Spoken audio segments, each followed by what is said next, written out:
like I said, coming from East, we had a proper mechanic. But now I live up in the sticks. I've had to find a new one. I'm feeling my way around. So I've been going to one of the major brands and been doing the car there. So I've now started looking around and I found one Asian that does it with his sons, yeah? The ones that they talk in a different language when they're trying to rip you off. And I don't understand what they're saying, and I know they're doing it, yeah? But still, their rip off is still going to be cheaper than other people. So anyways, we've gone there. It was £45 for the actual, the labour. I said, £45 for labour? Come on, bruv. You know, why you do me like that? I said, I've come to you because I know because you didn't even give me a receipt for this. I know you're not charging VAT. Yeah, you're saving your money. He said, which one you go to? I said, the one over there, the one, Quidfit. Yeah, they're white people, man. You know, they don't talk to like we do. I said, that's what he said. This Asian was old man. I said, exactly, uncle, bruv. You need to sue me out. He said, don't worry, I'll come back and sue you. I said, yes, we have an understanding. I said, later on, uncle. Let's come back and see if he sorts you out first before you give this understanding. I told him, listen, I got 2 cars. I got my brother-in-law that's standing there. I said, we're all looking for a nice mechanic. You sort me out and I'll bring them, innit? But if you want to be trying to rip me off like any Joe Blogs, then I'll find somebody else. As soon as he left him, bloody martyr. Banjod? Why you tell me fuck your blood? Fuck you, bloody. Why are you running like woman? I'm not running like woman. It's just that thing that if you're not white, I'm sorry for white people. If you didn't know this, when you're not white in this country, everybody's against you. Behind your back, like they might not, the Asians. Why might are you telling them the secret? The Asians might not like me, yeah, to my face. Just like they said, once I turn around, they might have cussed me behind my back, but together they're both cussing you. In this country, non-whites are moving like Captain Planet. Earth, with our powers combined, Captain Planet, we're the heroes.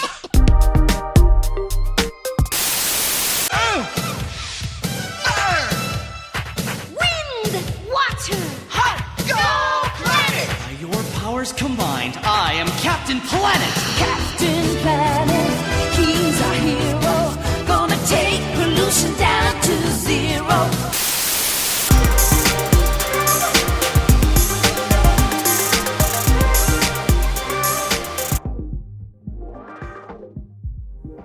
Yes. Ladies and gentlemen, boys and girls, cats and dogs, rodents and other small insects. It is another episode of the Eloquently Saying Nothing podcast, episode 106 of season 2. Happy to have you here at ESN Podcast and on your social medias and hashtag ESN Pod. Join in the conversation. Let us know what you're saying at esnpodcast@gmail.com for email address for all your questions, comments and audio notes. Right, I am Stavros Boss at Stavros Boss everywhere. Thank you very much. And in the room with me tonight, we have the full squadron. Let's go around. I'm going to start on my left. We have Mr. Wolf. What's going on? We ought to focus on our destination, not where we had fallen. Nigerian proverb, this means be focused, look ahead and keep moving. Leave the past where it belongs. In the past. Boom. Mr. Wolf in the house. You can catch me on Instagram on aka Mr. Wolf, on Twitter aka _Mr. Wolf. Happy New Year, Merry New Year. And to my right, we have Simple Simon. Ole cool. Tell me where you think I know fit do. There's no yardie today. Man just came back from Africa. My head is full of Nigeria right now. I can't even hear any yardie rhythms. I don't know any of the lyrics. I can't hear nothing. Fully off this week. I'm so excited. The 2 Jamaicans that listen are upset, boy. No, don't worry. It's there, but it's not there right now. That's all. They want their representation. I hear you. You're coming back to represent them, but Gaza will say forever, dog. Yeah. Good half to be half. back. Socials at Simple Simon FB. You know me. how come that man's released so many albums from prison still? Who's that? Vibes Cartel. Albums from prison? He's left bare albums since he's been in prison. He's released bare albums. I don't know about albums, but I know for sure tunes. But that's because his work rate before he went to prison was wrong. He's one of the. It was wrong. He was one of them people that would go studio and do 15 songs in each session. And out of those 15 songs, only 2 of them would get released. So at times like this now, he's got a back catalogue of stuff. And a lot of time what they do is they just take the vocals off of the stuff that he's done before and put them over in new instrumentals and make new tune. All right. Interesting. We also have that actor. What's good, people? Happy new chapter. I'm going to do quotes this time around. So famous quotes from actors and famous people. So today's quote is, "Life is an opportunity you are prepared for." That's a quote from Mr. Denzel Washington. You can catch me at DATACTOR on Instagram and Twitter. You heard? Are you still actor? No, you gone back to web slinger again. What are we doing? I might go back to web slinger later. Who's your favourite actor? Of all time? Yeah, black actor. I know. It's It'd be Denzel, no? Oh no, it's the older black. Oh, flipping hell, Sidney I forget his Poitier? name. Yeah. Is it Sydney? There you go. Yeah, Sydney. Mr. Tibbs. Last One of my dad's favourite films. Last and least, we have what's his name? Big Wahala. Yeah, it was good, people. The man reduced his status. He likes to try anyway. He's been trying me since last week. and least. At Big Wahala, Twitter, at Big Wahala on Insta. Holla at your boy. I'm done. I haven't got any extra. Let a bitch try me. Well, Try me. Let's start from. Oh, has anyone got anything to say? I was going to start from last week's episode, but if anyone's got something to say, South got something to say. Apart from the fact that it seemed like we were missed last week, and I was ill. 2 weeks ago, we had an episode with Cinti and JJ Bola. Yeah, and I was ill on that podcast. But I tell you, the flu came and gave me the left hook that Dillian White gave to Chisora, and I was knocked out. Poor Chisora, man. He might have done it. He was close. He was close. Won, but I was knocked out, man. And I don't get the flu. I think I've had the flu maybe about 3 or 4 times in my life. And this one mashed me up, and I'm still kind of recovering, but it's all good, man. I'm here. That's a lot of times to have the flu in your life, man. I don't get the flu, but I've had the flu 3 or 4 times in my The life. flu is different from a cold, you know. Yeah, because I've had the cold. Like I get the cold every 3 years or so. But A the lot. flu, 3 or 4 times is a lot, bruv. People get the flu In 4 every decades. single year. In 4 decades. No, it's what not the bad. flu or the cold? The flu. No, people do not get. If people The get the flu's flu, serious, you know. if people get the flu every That's year, why they then give them the flu jab, No. because people get it. It is a common people virus to do have. not get the not in general. People get the flu every year, but a particular person does not get the flu every year. Otherwise, they'd be dead. So 4 or 5 Influenza. times in That's my not- life is a lot. Is that Yes. It flew off. Like once It per flew every year, decade. they will be dead. Are you sure? Bro, Flu can kill you. You know? I'm not. can kill No, you. flu can kill you, but it mutates as well. So I'm not saying that you. So I'm saying that it's not impossible for you to get it quite frequently. It doesn't. It just doesn't happen because you don't get the flu that often. People don't get the flu that often. but you they confuse cold with flu all the time. they can damage your They go immune to work system. and you got the cold, bruv. If you had the flu, you would not be at work. You'd be shivering in bed like somebody just Like Pookie out of New Jack I City. had the Yes, flu. yes. I had the Yes. flu, and I was at work, and I just happened to have. You didn't have the flu then, bruv. bruv. You know the flu. Yeah, the serious cold. You didn't have the flu. You probably what you sound to have is a chest infection. No, bruv, I'm telling If you had the flu, your bones would hurt. bruv, I'm telling you, I was finished. And you remember, we get sometimes I get 3 or 4 days off at a time, so that gave me time to recover. And I got the cold at the beginning. I recovered from that, It's not even a flu. It's a and cold. then after that, that's when I got the flu, and sneezing, coughing at a point when you feel like you're passing out, you feel like your head's gonna I think you got a explode. chest infection, bro. You know, I had a chest infection, I had a flu, I had a cough, I had the I used whole to lot, think bruv. I might maybe I got a flu blah blah blah until Why are when it you was man cold. diminishing the fact that I had the flu? though? Until I really got the flu, and then That's I said, what I'm saying. and But then you're I a s- small person, If so a maybe man that's why said that you he's feel got like the it's a flu, why are you suggesting that I didn't get the flu? I didn't. Oh, no. I didn't. You didn't get the flu. I did not suggest you For a didn't child, have you the- had a yeah, big this- person's cold. You said you had the flu 3 or 4 times in your life. I said that's a lot of times. That's what I said. You're a joker, bro. All I'm saying is I thought flu, yeah, whatever, until I got the flu. And then I realized this is because through cold, I charge through it. Yeah, but you have to remember- I was 1 night away from actually going to A&E. That's One how bad night it was. only. But If I one didn't, night if I only. didn't feel like I recovered a little bit over that night, then I was actually worried, man. But Stav, you need to obviously talk about your history, because whenever you have something, you always have the worst that could ever happen regarding that thing. Perfection, isn't it? If he got AIDS tomorrow, he would die immediately. There'll be no. He wouldn't even get HIV. He'll go straight to AIDS. He'll go from. That's how Stav gets something. Just as soon as he either passed the blood or the sex or whatever, he's The blood he's or dead the the next day. They would have said. Yeah, I don't know. If you saw what he had when he had chickenpox, that's when I knew that this man had suffered, boy. When did he get chickenpox? So, as an adult He was or as a child? teenager. You don't get chicken. So you had pox as an shingles adult. then? No, shingles is after you have chickenpox. Nah, bro. He It's had an adult version of he had it in his chickenpox. eye.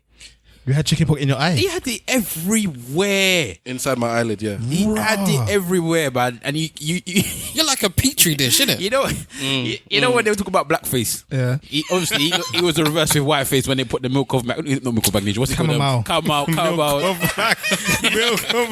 You know when we put milk of magnesia on their face, you know, Why? for makeup or some foolishness like that. Yeah, I've seen it on these tutorial rubbish. But anyway, so yeah, man, he was there. I remember, man.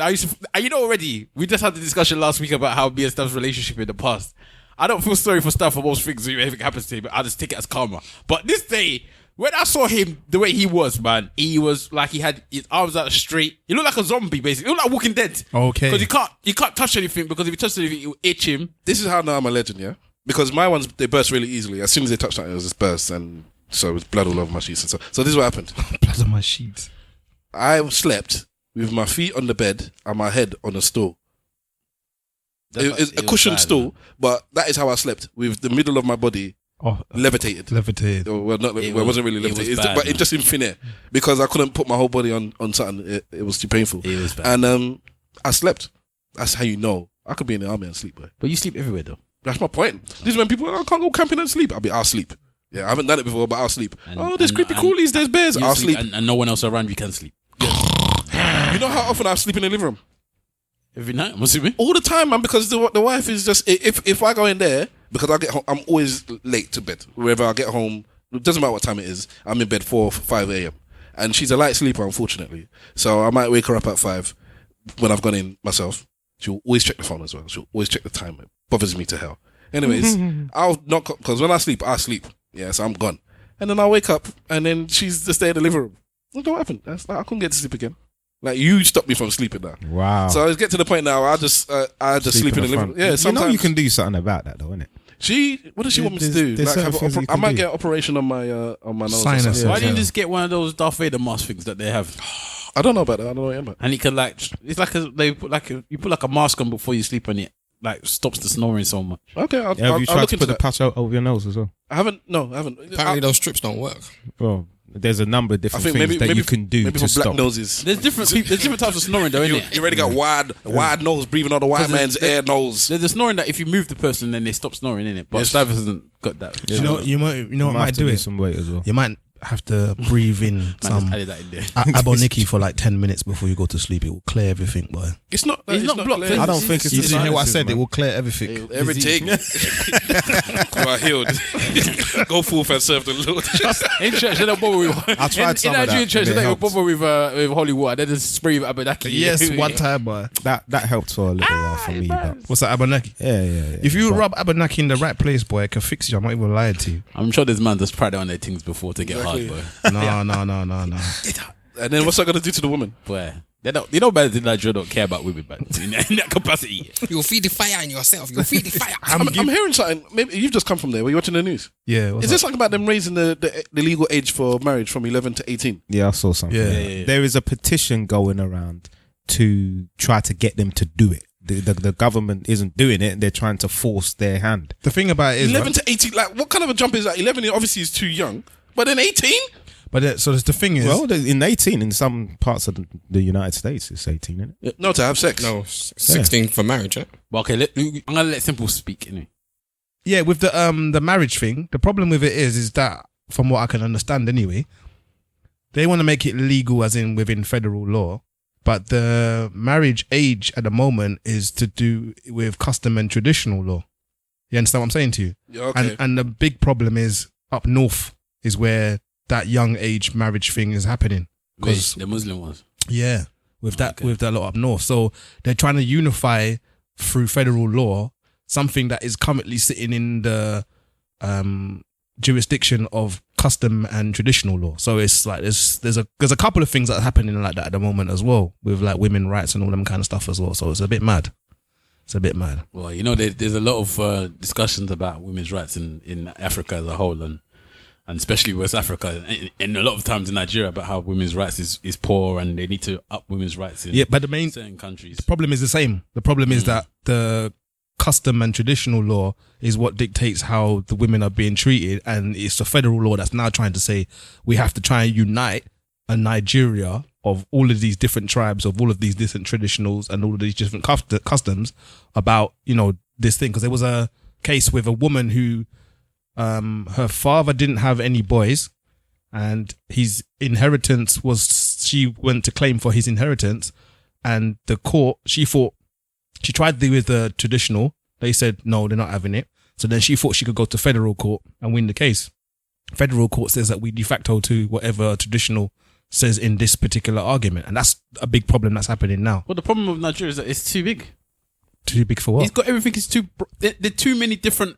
They're not. It's not meant to be what it is it? Exactly. So that's what I'm saying. Everybody should be going to their own things anyway, and everybody should have their own traditions of how they do things. But the problem here is if your traditional jurisdiction is run by the same people who benefit most from the current situation, then you're not going to get any justice. But that's almost every country, isn't it? Still, that's just not an African thing. That's no. Country. That's true. Every country, but again, like you said, because Nigeria is a construct that isn't even an elected construct, it means that you don't just have the problem of it being that the guys who are in control of this thing are the ones that are the law. You also have the problem that the law is changing between you and your neighbor, simply because your tribes are different and all them kind of stuff as well. It's mad. I don't like you saying that, you know, especially Nigeria, West Africa. There's other places too. I was just listening to something about Kenya. Is it Kenya? No, yeah, and female genital mutilation. No, I'm not talking about, when I say especially, I'm not saying it in that way. I'm just saying it as in, that's what I'm seeing because people I know are from that area. Sorry, Karen. We had this discussion last week. Karen. Where was I now? Genitalia mutilation. Yeah, Kenya. yeah. I thought it was Uganda though. Happens in all them places, a lot of places. A lot of East Africa. But no, it happens. Yeah, Mm-hmm. but what they're doing now, Sudan as well, I I think think. it's in Kenya. Mm-hmm. Sudan got their own issues right now, but they're warring out there.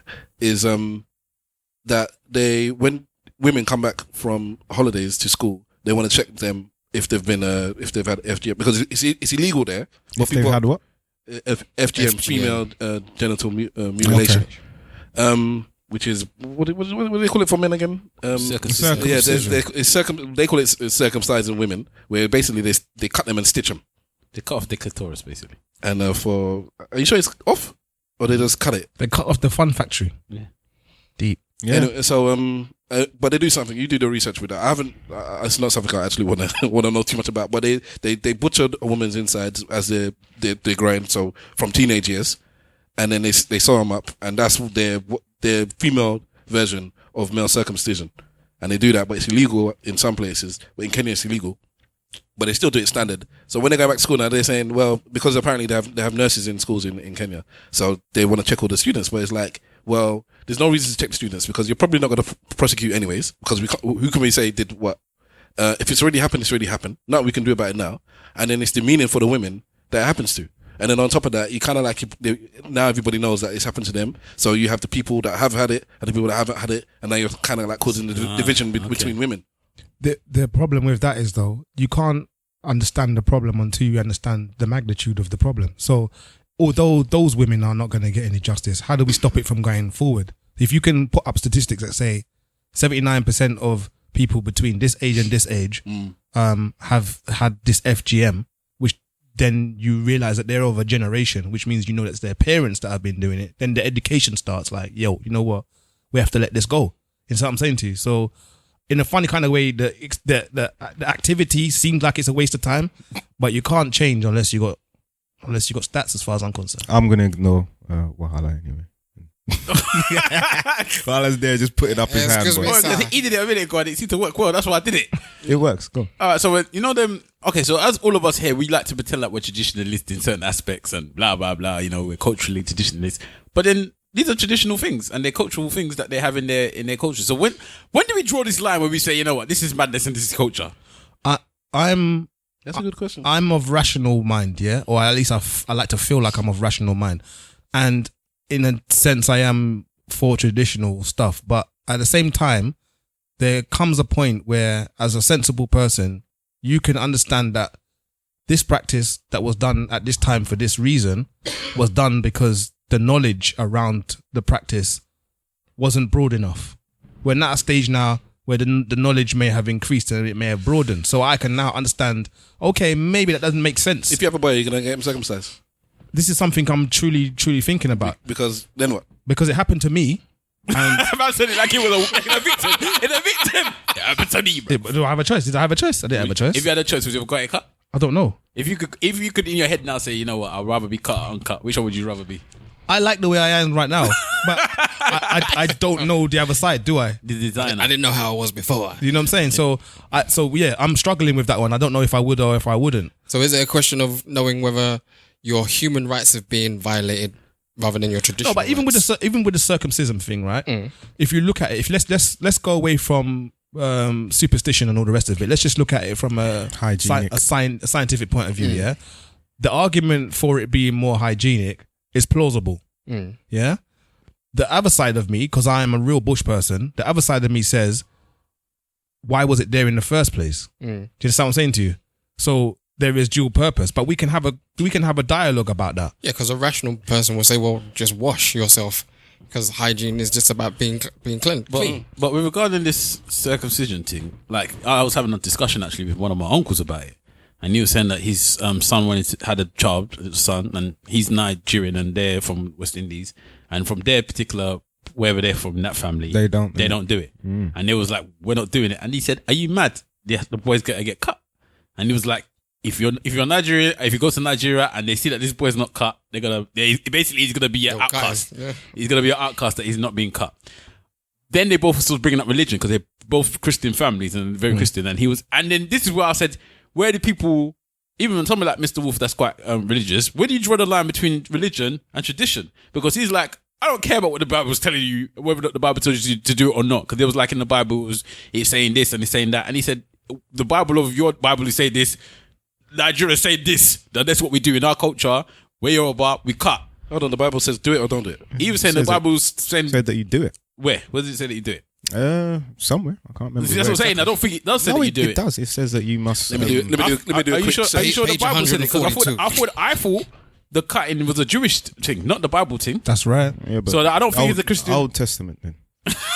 Man, that's dashing. I wouldn't be surprised. Anything that seems a bit left field is Old Testament. Nah, but it says Thou shalt not shoot the Bible chickens is- in the leg of Bible what? is- Them the man there Bible said is that. new. Them man there said it. The Bible is new in Old Testament. God and them. It's still the Bible. But Thou shalt cut their blood clot. But if I was blessed with more sons, then I will I think I was gonna say more skin. more sons. Then I will circumcise my son. The book of Genesis mentions that God issues a command to Abraham that every male child shall be circumcised.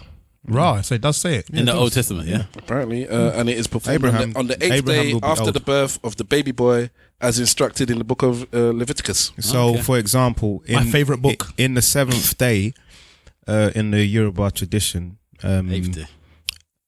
seventh, You talking about the name? yeah, It's the 8th. Yeah, eighth day. Then, the child gets named. You get me? And on the eighth day, also it says that you should circumcise your child as well within 8 days. I named the Do you know that in Italy, circumcision is not legal? Let me not say it's not legal. They only do circumcision legally if there's a medical reason to. You cannot do it for cultural reasons. So in the UK, you can do it for cultural reasons. You can go to somewhere and have a circumcision. This is what we do in our culture, and have your circumcision. So that's why it's cool here. But in Italy, they don't do it. So what they're now doing with people coming from Africa that are living in Italy, they want their child circumcised for exactly the reasons we've just been talking about. But they can't go to the hospital and do it because it's like, what reason? Oh, there's no reason. It's just where they get sent away. So what's happening is they're getting basically backstreet doctors to do it. And it's like one in each, let's say 100 child. I'm just picking a number, but children are dying because they're not getting qualified medics to do this. Well, it's not in proper situations. It's not just a circumcision. After practice of the circumcision is very important. I mean, but one thing that I wanted to mention. Sorry. Carry on with your long story that you had after what you were gonna say about it. Clearly, I cut off Wahala by accident. No, I cut him off, and he's now. And then I cut you off. No, I was right. I'd finished. All right, nice one. Can I quick? Just talk, man. Yeah, man. What you find is that obviously in today's society that there's a lot of single parents in it. There's a lot of girls or women that are having sons, and a woman most women, I would say, and I'm just gonna kind of generalize here. Most women don't know what to do with an uncircumcised dick once a man has had a piss in it. So because they haven't got a dick, you know. So when their son, I don't know. Everyone's looking at you like you're mad. So you mean the mum? The mum doesn't know. Yeah. Oh right. That's what I'm talking about. A single parent mother. I don't know what to do if I'm circumcised. Because you're not circumcised, innit? I am circumcised. Sorry, because you're circumcised. The idea is that you need to pull it back and clean it and do all these kind of things, innit? I've been circumcised, but speaking on behalf of on what other men have said, Half of the uncircumcised. nah, I mean, barbershop banter, barbershop talk as well. You know, That's what you don't talk about in the barbershop. We talk about everything in the barbershop, innit? So when it comes to men being uncircumcised, children being uncircumcised and mothers having an issue with a hygienic problem, you know, that in itself is quite commonplace. So you have. Why are you screwing your face for? I just think you're undermining mothers. I'm not undermining any. There are many circumstances and some that I have known of that women have had to get their sons circumcised for hygienic reasons because they didn't know what to do. They would just send their kid to toilet. Their kid will go to toilet and then just come back. But what do you mean? Every day before they could go to toilet, the single mother would have been cleaning them, no? They're in nappies. And they clean themselves, no? Women, yeah. So why wouldn't I know men that do things that women do in the toilet because their mum told them to do it that most men won't do? Well, I'm just talking about certain stories that I've heard of, innit? That there are some women out there that have had to have their sons circumcised because of the hygienic reasons that we spoke about. I think they're probably in the minority. Well, like I said, I don't know about the numbers, minority. innit? But I'm just saying that these are stories that are out there. There are women that have had to go to doctors. They've had to get operations done to their young sons because of hygienic reasons, you know. And there was one guy in our barbershop as well, a grown-ass man who had to get himself circumcised because of the hygienic issue. So it happens, man. You know the Filipinos, they get circumcised at 13. Yeah, there was a guy in my school. Filipino, when we were in school. Yeah. Is that A 13-year-old. Yeah. Is that like the rites of passage thing? Yeah. There was a Filipino in our school. And yeah, one time he just said, "Look, I've been circumcised. We're in the shower, boy," and that was it. We looked at flipping hell. What's up, brother? Welcome to the club. You're a little bit late, but you got here. Don't worry. But like I said, there's a lot of people from the Caribbean that just, it's like when I said to some of the guys in the barbershop, my son's just been done. They looked at me like, "Why?" And I said, "Why not?" And then that's where the discussion came from. You know, a lot of Caribbeans do not circumcise their things. And then you could ask women, you could go into that side of things, what do you prefer? And most women will say they prefer circumcised dick. But that's because, again, that could be like the media showing you that circumcised penis is the better. No, they're talking about the feelings. Got nothing to do with the media. No, but he's got a point because there is something to do with the media. Because porn, how many times do you see uncircumcised dick on porn? I don't know, man. I'm talking. Well, the women that I've had these discussions with and in groups and what have you, They just don't like surprises. They prefer the feeling of a circumcised dick. They just don't like surprises. I was expecting more from you. So I'm going to put a vote up there. Ladies, let us know. Yeah, it'll be interesting. Can I segue into something from this? Did you put your hand up?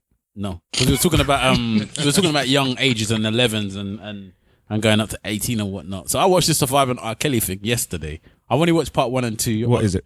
It's about the survivors of R. Kelly's madness. Oh, the women. Yeah. Okay. Basically having a chat about Ex-wife and everything. Yeah, ex-wife's on there. Sparkle's on there. Sparkle's talking about on behalf of the niece because I think the niece is not allowed to talk about anything. I think she must have signed something to say she's not talking. And then there's a lot of other Sparkle's victims. niece. Mm-hmm. That's the one that was in the video, isn't it?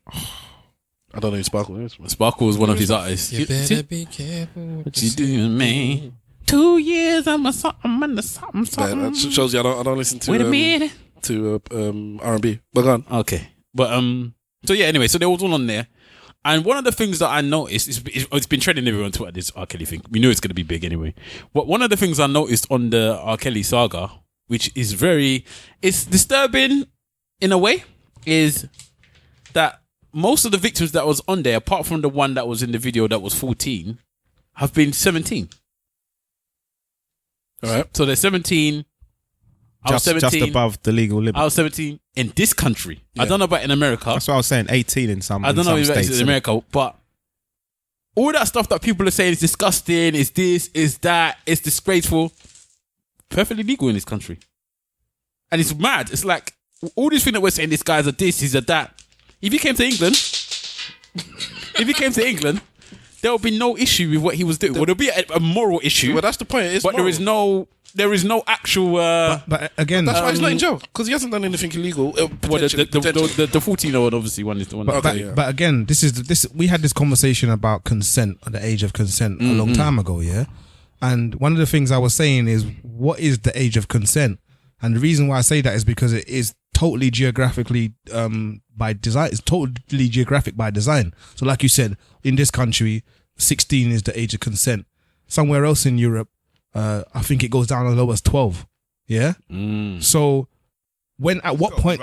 I'm gonna have to check this. At what point is it wrong? I think Spain is 14 or something like that. There's one place or two places in Europe where it's 12, as low as 12. Do you think that they should make some like caveats? That's like that in the States For what? as well. Like some caveats to say if you're 30, you can't sleep with a 17-year-old. I think truly that it should be an age group. So if the country's age of consent is 14, then the other person cannot be the same thing that you're saying, a caveat. The other person can't be a certain number of years older than they are. I know man's that's gone to prison for having sex with like 15-year-olds and they've been 17. Yeah, they're in the wrong country. Or 6, no, in this country I'm talking about. Okay. But like 17 or 17 I think it was. That's mad. And the girl's 15 and they've gone to jail for having sex with a 15-year-old. Yeah. Now, obviously, they're not of consent. And obviously, that one's in college and that one's still in school. But that will send you to jail. I know. But a 16-year-old... I know where you're going. A 16-year-old sleeping with a 32-year-old man... It's legal. It's fine. Yeah. If you were the parent of the 15-year-old, It's mad. would you want that boy sent to jail? I don't think I'd want him sent to jail. I would advocate on his behalf. It'd be like, as long as my daughter consensually had sex with him, yeah, then come on now. Yeah, it's mad. That's mad. That's like, I wouldn't. I'd feel like, I still because I still see a 17-year-old as a kid. yeah. That's I don't see them as an adult. Whereas the law sees them as an adult now. I suppose. Well, even they're not even adult to the 18. Is it? 18 is adult is age. For me, as long as you can join the army, as far as I'm concerned, you're considered an adult, which is weird because in America you can join the army before you can legally drink alcohol. So what are you? You're able to be trained to kill people, but you're not allowed to drink alcohol. You can't be responsible enough to do that. It's a bit mad. Their alcohol laws make them twisted with drinking anyways. So let me just talk about laws, gun laws. Go on. Well, well, I don't know actually. Yeah. I guess that there's a debate to have with that. But the lowest age of consent in the world is Nigeria at 11. See, there you go. Wow, it's mad. I'm saying, but what's the one in Europe? There's one. I think there's a 12. I don't know. It says the age of consent is 12 in the Philippines and Angola, 13 in Burkina Faso, Comoros, Niger, and Japan. And it says between 16 and 18 in most countries. The second highest age of consent, I don't know why I was picking the second highest one, is 20 in South Korea. So I want to know what the highest age of consent is now. 20, you know. 20. Can I talk about South Korea? Just That makes sense. Very quickly. What? Is South Kim? Or is it No. North? No, that's North. That's North. South Korea was got left in the dust just after the World War, and there were ruins, just like North Korea's ruins. South Korea is flourishing and successful. And I just want to say that we had basically the same starting ground as they did. We got our independence around the same time as they did. I'm talking about Nigeria, by the way. And they've just flourished. Yeah, but how They've big is their country? flourished. I don't know. It's not 300 million like Nigeria. That's the problem. But no, and more importantly, they've had the advantage of being one dominant tribe, if you like. Cultural thing. Oh yeah, I know they have their advantages. I know, because America basically sided with South Korea, whilst Russia was with North Korea, and so America had a stake in making sure that it was successful as well. So unlike us, where they try to hold us back to prove a point, because before there was North Korea and South Korea, there was one Korea, and there was a big hoo-ha, and then basically Russia and America kind of split it and took their piece. So they have a stake in making them popular. But I'm just saying, the South got something to say. That's all I got to say. I just want to say that we could be popping as well if we pulled our jacksie up. But yeah, so this thing was mad watching it because I was just like, it's mad for me to hear the 17 and be like, well, this is legal, but then hearing obviously that R. Kelly's big man and it's mad. He's like in his mid-40s or 50s, ain't he? Yeah, now, but at the time he was like, they were like maybe late 20s, early 30s, going to the mall to pick up girls at the mall and going to school to pick up girls at school. Oh, we saw that at college. Hold on, so he's in his late 20s with a 17-year-old girl. So that's like what?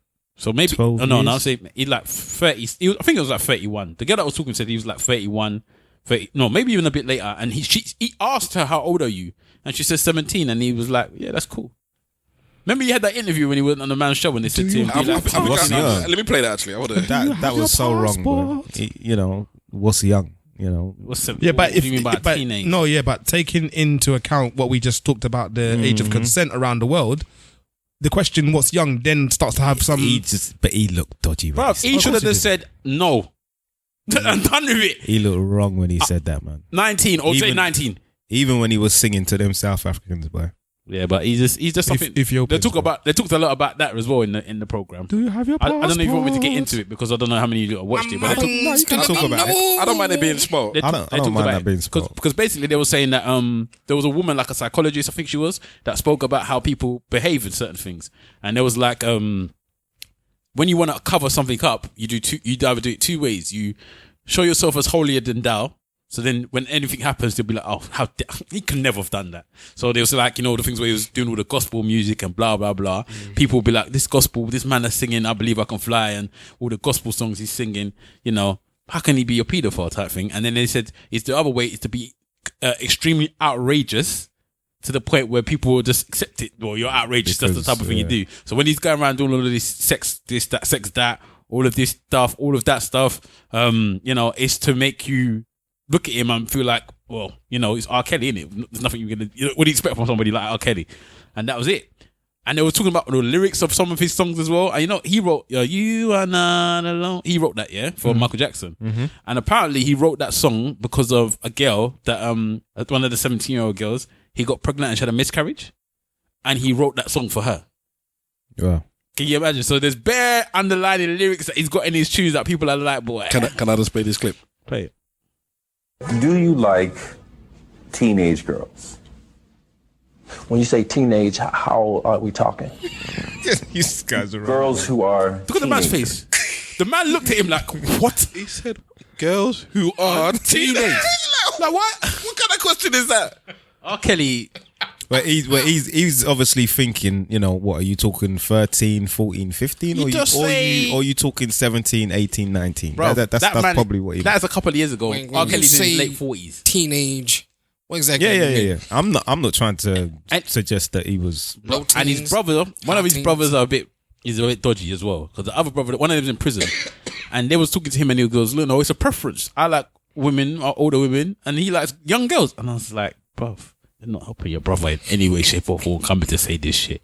And then they all spoke about the fact that they was all molested. And I'm assuming that a lot of this has got to do with his molestation that happened to him when he was younger.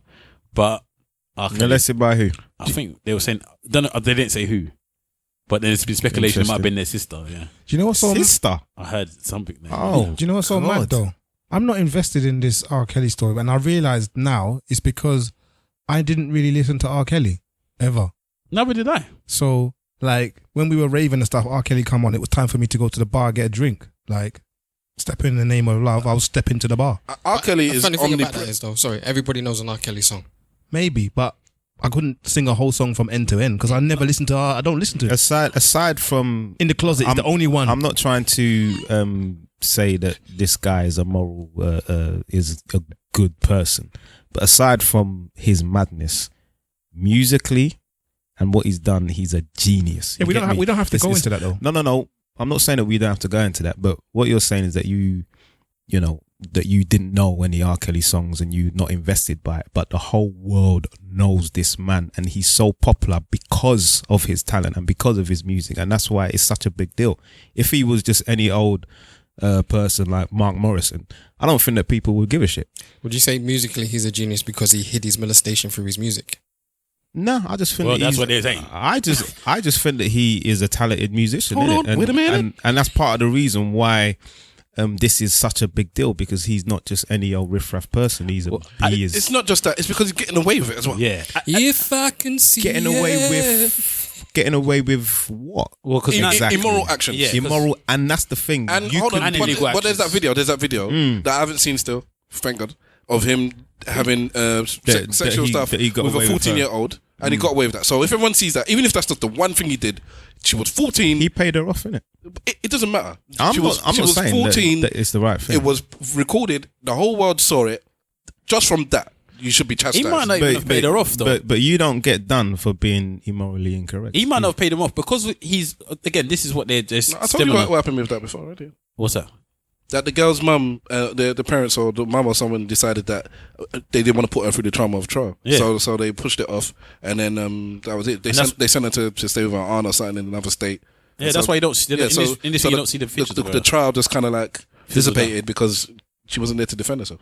And you have to remember that these girls are still infatuated with R. Kelly at the time. So Even now. they don't want to say what he's done, because as far as they're concerned, R. Kelly is he made them call him dad.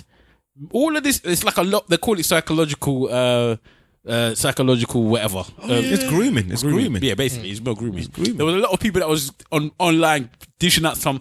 You know what? Yeah, this is what I like. I like the fact that we're going after R. Kelly, but some people was just coming out with some wild statements. People defending him, innit? Some people were defending him, and then some people are scattering everybody else. So Jay-Z's in the crosshairs now as well. Who else was in the crosshairs? Like a lot of people. Because apparently somebody said that Jay-Z and Foxy Brown had sex when she was too young, even though both of them have denied it. Jay-Z had sex with Foxy Brown before she was of legal, age. yeah? Yeah, because remember I think she was 8. No, she's about 15, 16. When? Well, when she come out with that tune? Yeah, she's young. No way. She's young in that song, but even Lil' Kim when she first started out, Lil' Kim was still in her teenage years as well. When Biggie was doing whatever he was doing. I don't believe and that. even the relationship that he has with Beyonce, I think there was talk about that as well. Yeah, so the people saying that because he met Beyonce when she was really young, but he didn't do anything with her when he was really young. I think he met her, they chatted or whatever, but he didn't do nothing. I think she was still with that other boy anyway when she was still a teenager. What's the age difference between them? A lot. She's 30. She's the same age as me. I think like 36, 37, and Jay-Z's 47. So about let me 10 ask you this years. then. If Jay-Z's 10 years older than me, so he'll be turning 50s soon. So he says like 49. December 4th is his 50, birthday, so he'll be turning December. So he's 12 years older than that. Sorry. So if you're a man at basically what you're saying is that Jay-Z was I'm grooming like he kind of met this girl that he thought was cute at the time, maybe like 16 or 17, and waited till it was that it seemed okay, socially acceptable. Yeah, to kind of approach her. Even in one of his own songs, he was saying that I saw you, but you was with a man, and then he messed up. And I can't remember what song it was, but he said he messed up, and then that's when you called me, and then I took him away. I took you away from him. Basically, I can't remember what song that is. It's either of the 444 or of their joint album. Either way, Nigerian uncles have been doing this since the 80s. Exactly. Yeah, but I don't think that they have. I think that they just go straight in for the kill, innit? Like some bastards, innit? They see the young one and then they go in and then they marry them at the age of 11 and 12, innit? Whereas I'm not talking about certain grown men are grooming them at 16 and waiting till they're 21 and then taking them. I'm talking about them house girl ones where they're pandering over. But yeah, so Jay-Z, I think Jay-Z and Beyonce started officially going out when she was about 19, 20 or something like that. Serious? Yeah, so he would have been 30. Did you not know Foxy Brown was really young? I didn't know that she was 15 when she come out of that tune, bro. I don't remember. Well, you're saying 15. She can't How have about been. 15, 16, 15? It was very young anyways. Very young. Yeah, Lil' Kim and Foxy were young. Very young. So obviously they were getting, those songs were being written for them. But would you write something like that for a 15, 16 year? We have to think of it like this, yeah? Nas, when he came out, was 18. Yeah, I know that Nas and Mobb Deep were young. Yeah, that's what I'm saying. I think And Mobb Deep were like 14. These Foxy Brown came out probably 97. Ain't no came out 96, 97. Damn. So she was still young. Jay-Z was something about 20, because Jay-Z's older than all of them. He came out when he was about 20 something. I believe I can fly. I believe I can touch your thighs. I was going to say something, man. I forgot. Yeah, this thing about the uncleisms. Yeah. And about how, touching women, how we still do it in Nigeria and stuff like that. I think it's a cultural thing, because back here in this country, they used to do that as well. I think every country did it. It's just culture starts changing with the times. So, like, for instance, they're talking about gay people in Africa. Being gay in most many countries in Africa is illegal. Yeah. It's still illegal. So in certain countries here now, they're saying they're going to withhold funding and all this and that. If you don't change those laws about being gay, then we're not going to give you any diplomatic funds. We're not going to help you with this or assist you with that. But in this country, it was illegal to be gay in our lifetime. In our lifetime. It's not like it's a long time ago. It was illegal to be gay in our lifetime. So it's only recently, some people, brother, you've only just changed your rules, and then all of a sudden you start sticking your finger out. Not that I think that those rules are good, by the way. I believe gay people, it shouldn't be illegal to be gay anyways. So that's a nonsense. But at the same time, it was a nonsense here 20 odd years ago when it was illegal for a man to kiss another man or a woman to kiss another man. Sorry, even after it was illegal to be gay, you couldn't do gay acts in public. Yeah, for ages. Yeah, and that was like much more recent. That's like 15 or so years ago, 20 years ago. Is it only over there that you could just get married as well? Yeah, even then. Yeah, that's within the last decade. So it's just times are changing and different cultures are changing with the times at different paces. At different times. Have you got any other examples of dictatorships having such input for the good of extreme minorities? Are there any other examples? What do you mean by extreme minority? Well, give me an example of the gay population of any one country is about 5%. Yeah, so they're an extreme minority. Mm-hmm. So the democratic Western lifestyle seems to ride very hard for this 5%. Okay. Yeah, so what I'm saying is there any other examples where a power has ridden for a minority of that size? You could say that people do it for black people in this country. With who? I'm saying as a government. I'm not talking about. I'm talking about a whole regime. I'm not talking about individual people or protesters. I'm talking about. Well, if you talk about in the Western world, when they have affirmative action, when they have certain funds and stuff that they allocate for these people. Yeah, but do when they sanction people? Schools do they sanction people for not abiding by it? Is what I'm asking. Well, they do. Yeah. For like what though? Well, they could if they're going to implement it correctly. It's like you need X amount of percentage of your new hires to be in this, whether it's women or to be black, and if you don't, then you're not fulfilling the criteria. I don't know what the punishment is, but I know there are certain rules. You know, you're talking about within their own jurisdiction. I'm talking about externally. So, for example, you just gave an example that the African countries are being told that sanctions will happen if you don't change your. I'm saying, is there a same example where they're doing that for a minority, but it's not about sexual gender, it's about a minority for something else? I don't think there is. I bet you somewhere along the line there probably is, you know. I bet there's some sort of war going on in the Far East where they're killing off some minority and people are saying because tribal minorities. Yeah, like it's some sort of some ethnic minority and there's some sort of war going on, and because they're mullering the minority, they're saying that we are not gonna fund you. We are not gonna we are staying away from you. They do it for tribes, governments, because okay. So stuff like that. Okay, so even when the thing was going on in was it the Hutsus and the Tutsis? Which country is that? Rwanda. I wouldn't be surprised if there was some sort of sanctions with Rwanda during the time when they were doing all that, because it's a minority that was getting slaughtered. They do it. It's just that it's not as visible as it is with the LGBT community. Right. Okay. But the LGBT community is a large community. No, it's not. In big places. It's 5%. Yeah, but in the large, what I'm saying, you're saying you're 5% as you talk about people. I'm talking about in the community of what they are. So there will be a lot of LGBT people that are in important places. Okay, I see what you're saying. So yeah, if black people were in important places, they'll do stuff for blacks too. If I don't know, green people are important for green people, they'll do things for green. If there was ginger somewhere, they'll do stuff for gingers. That's just how it is, isn't it? Foxy Brown is 40 years old, by the way. No. Yeah, and her first touchdown in music was 1995. So it is around about 15, 16. It's mad. Yeah, see? Mad thing. All right. Did you all listen last week? Yeah. Not all of it. I got told that we were like the Boris brothers in that documentary that came on BBC, Since You've Been Away. Simple. Okay, so who told you that? Ross. One of our Ghanaian listenership. I don't even know if she wants her name put out there, but one of our Ghanaian sisters. Big up yourself. She knows who she is. What's the Bros on TV? Should I know what that is? There's a documentary that the Bros had over the Christmas period. No Brosses, yeah? No. When will I be Bros. famous? Flipping I For those of you that don't know about Bros, like Mr. Wolf claimed, and I was looking at him like he's mad. But I was thinking, you know, we are Niger boys. We say bros. What's in the apple? No, bros. But Bros, you know. Bros. Anyways, so Bros was a band that was big in the 80s. Back in the 80s. In the 80s. But I didn't realize. I actually watched the documentary after they mentioned this. And I knew they were big, but I didn't realize they were that big. Yeah. Bruv. They were huge. Michael Jackson asked them to be on his tour, and they said, "No, we don't need you." What can you imagine? He said, "No, like we're doing our own thing. What do we need to be with you for?" And they were right. They didn't need Michael Jackson. One of the brothers in Bros was in Blade 3. Yeah. Are they still acting? Yeah, one of them still acting, and the both of them did the Craze. The Cray brothers. Yeah, was that them? that's it. No. That's the one from Spandau Ballet. Yeah, Spandau Ballet. Those are the real OGs, the real twin OGs. Sorry. So anyway, Bros are twins. They were big in the 80s. They had a band with a third person. Matt and Luke Goss. Yeah, one of them was the lead singer. One of them was a drummer. They had a guitar player. That's not who you are, innit?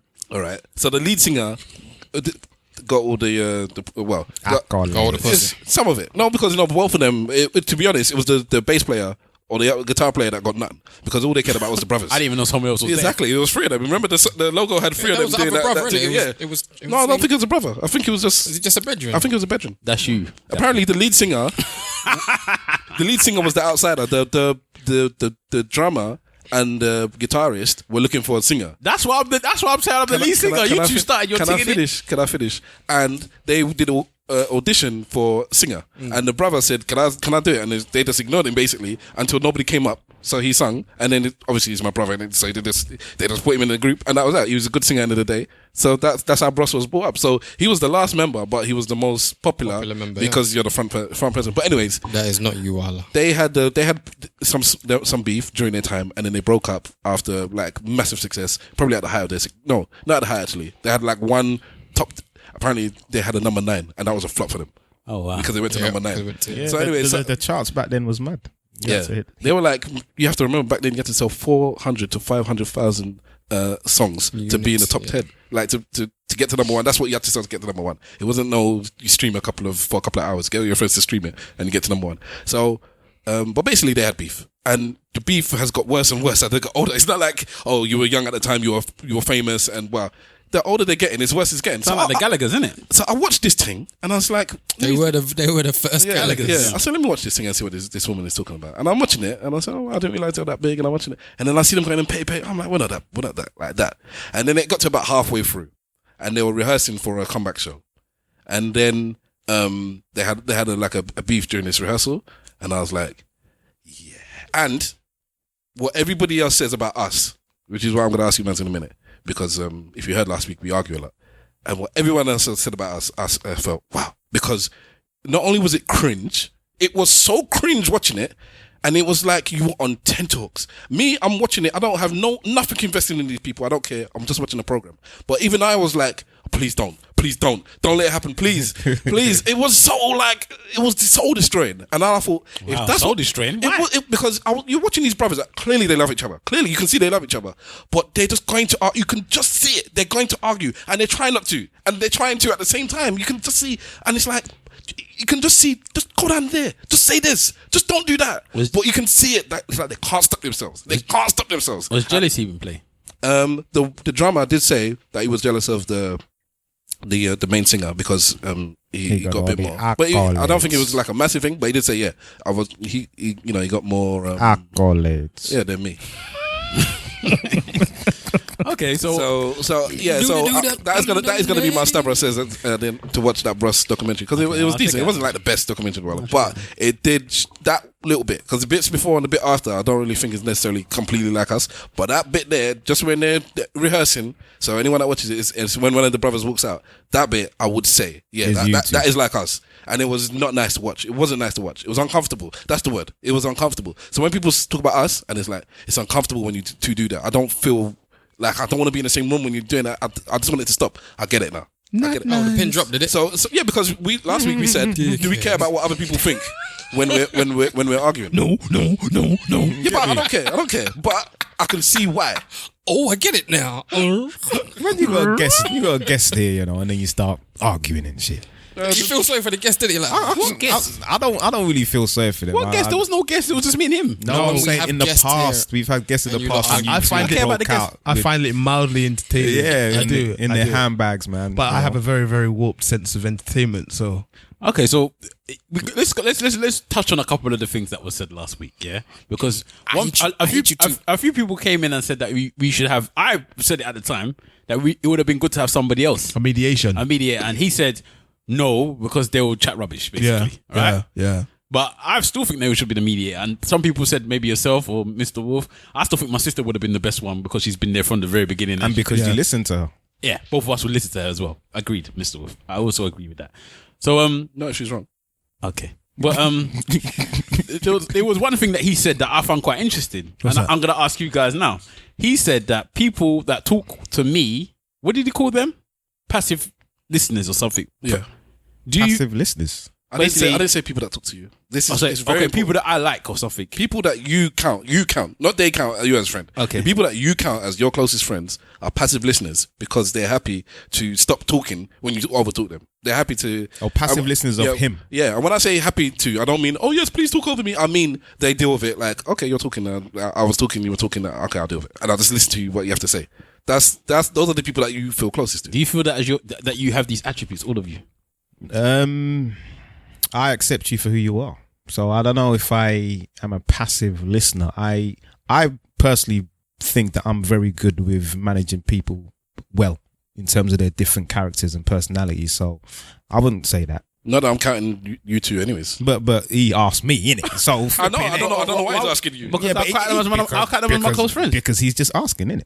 So what? So why wouldn't I count them as my close friends? You can count them as what you want, but that's not who I was talking about. I don't, because they came. The people that they came kind of like by proxy. I'm talking about the people that you have chosen in your life to be close to you, not people that are in your life. I don't have to be around these people unless I choose to. proxy. But it's there because I'm there, innit? Yeah, but if I didn't have, doesn't mean I'm that I not have to saying that. extend myself. I'm not saying that. If it You don't wasn't have to- for me, he wouldn't be here. No, I'm telling you that the I people come through you. I am the I didn't Lord say Savior. through me. I didn't say through me.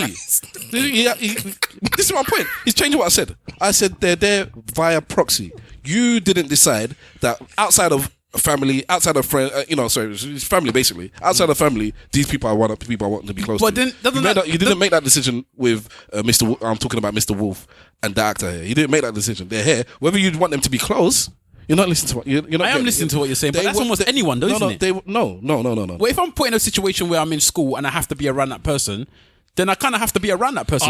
the Lord of Hellfire. If I then need to make friends with them, fair enough, I'm fine. But I still then kind of have to be around that person by proxy or whatever because they're there in it. So then I have to decide is whether or part not 2 of last I week's want to be episode. any.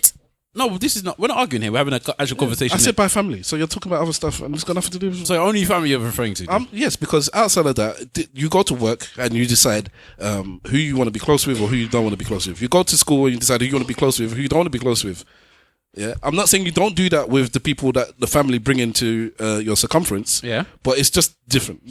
So I'm talking about the people that completely isolated of your family.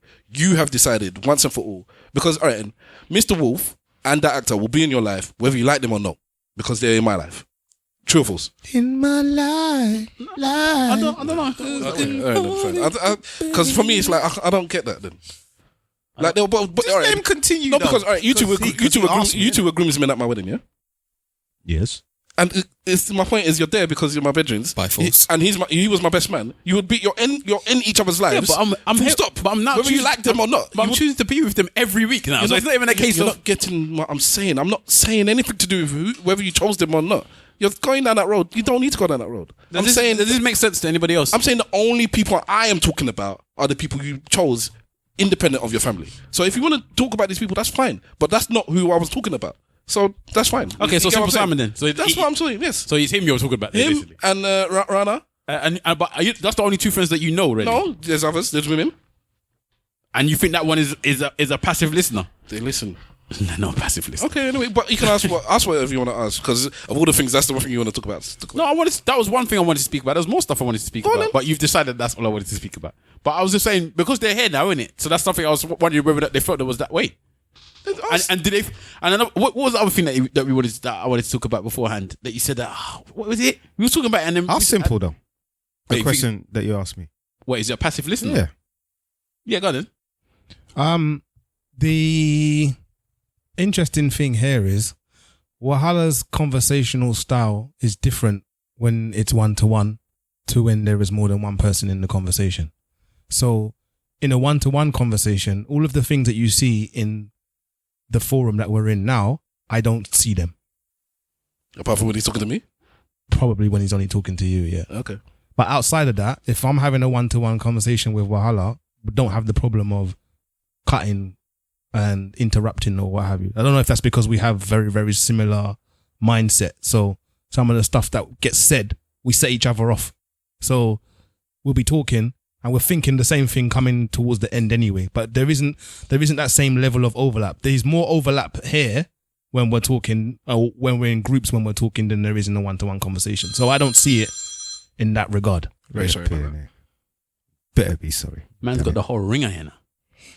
Yeah, go on. Yeah, so that's basically it. So from my point of view, it was interesting me listening because I know that when you said the passive listener comment, I was thinking, oh, that's interesting. Like, I can see why you would get to that conclusion. But then I thought about our conversation and I don't see it. But you, Yeah. regardless of him, Yeah. are that person. In what person? In what sense? If people are talking, you fall back. You're not the person, I need to talk now. It's my turn to talk. You are, let me sit here and listen.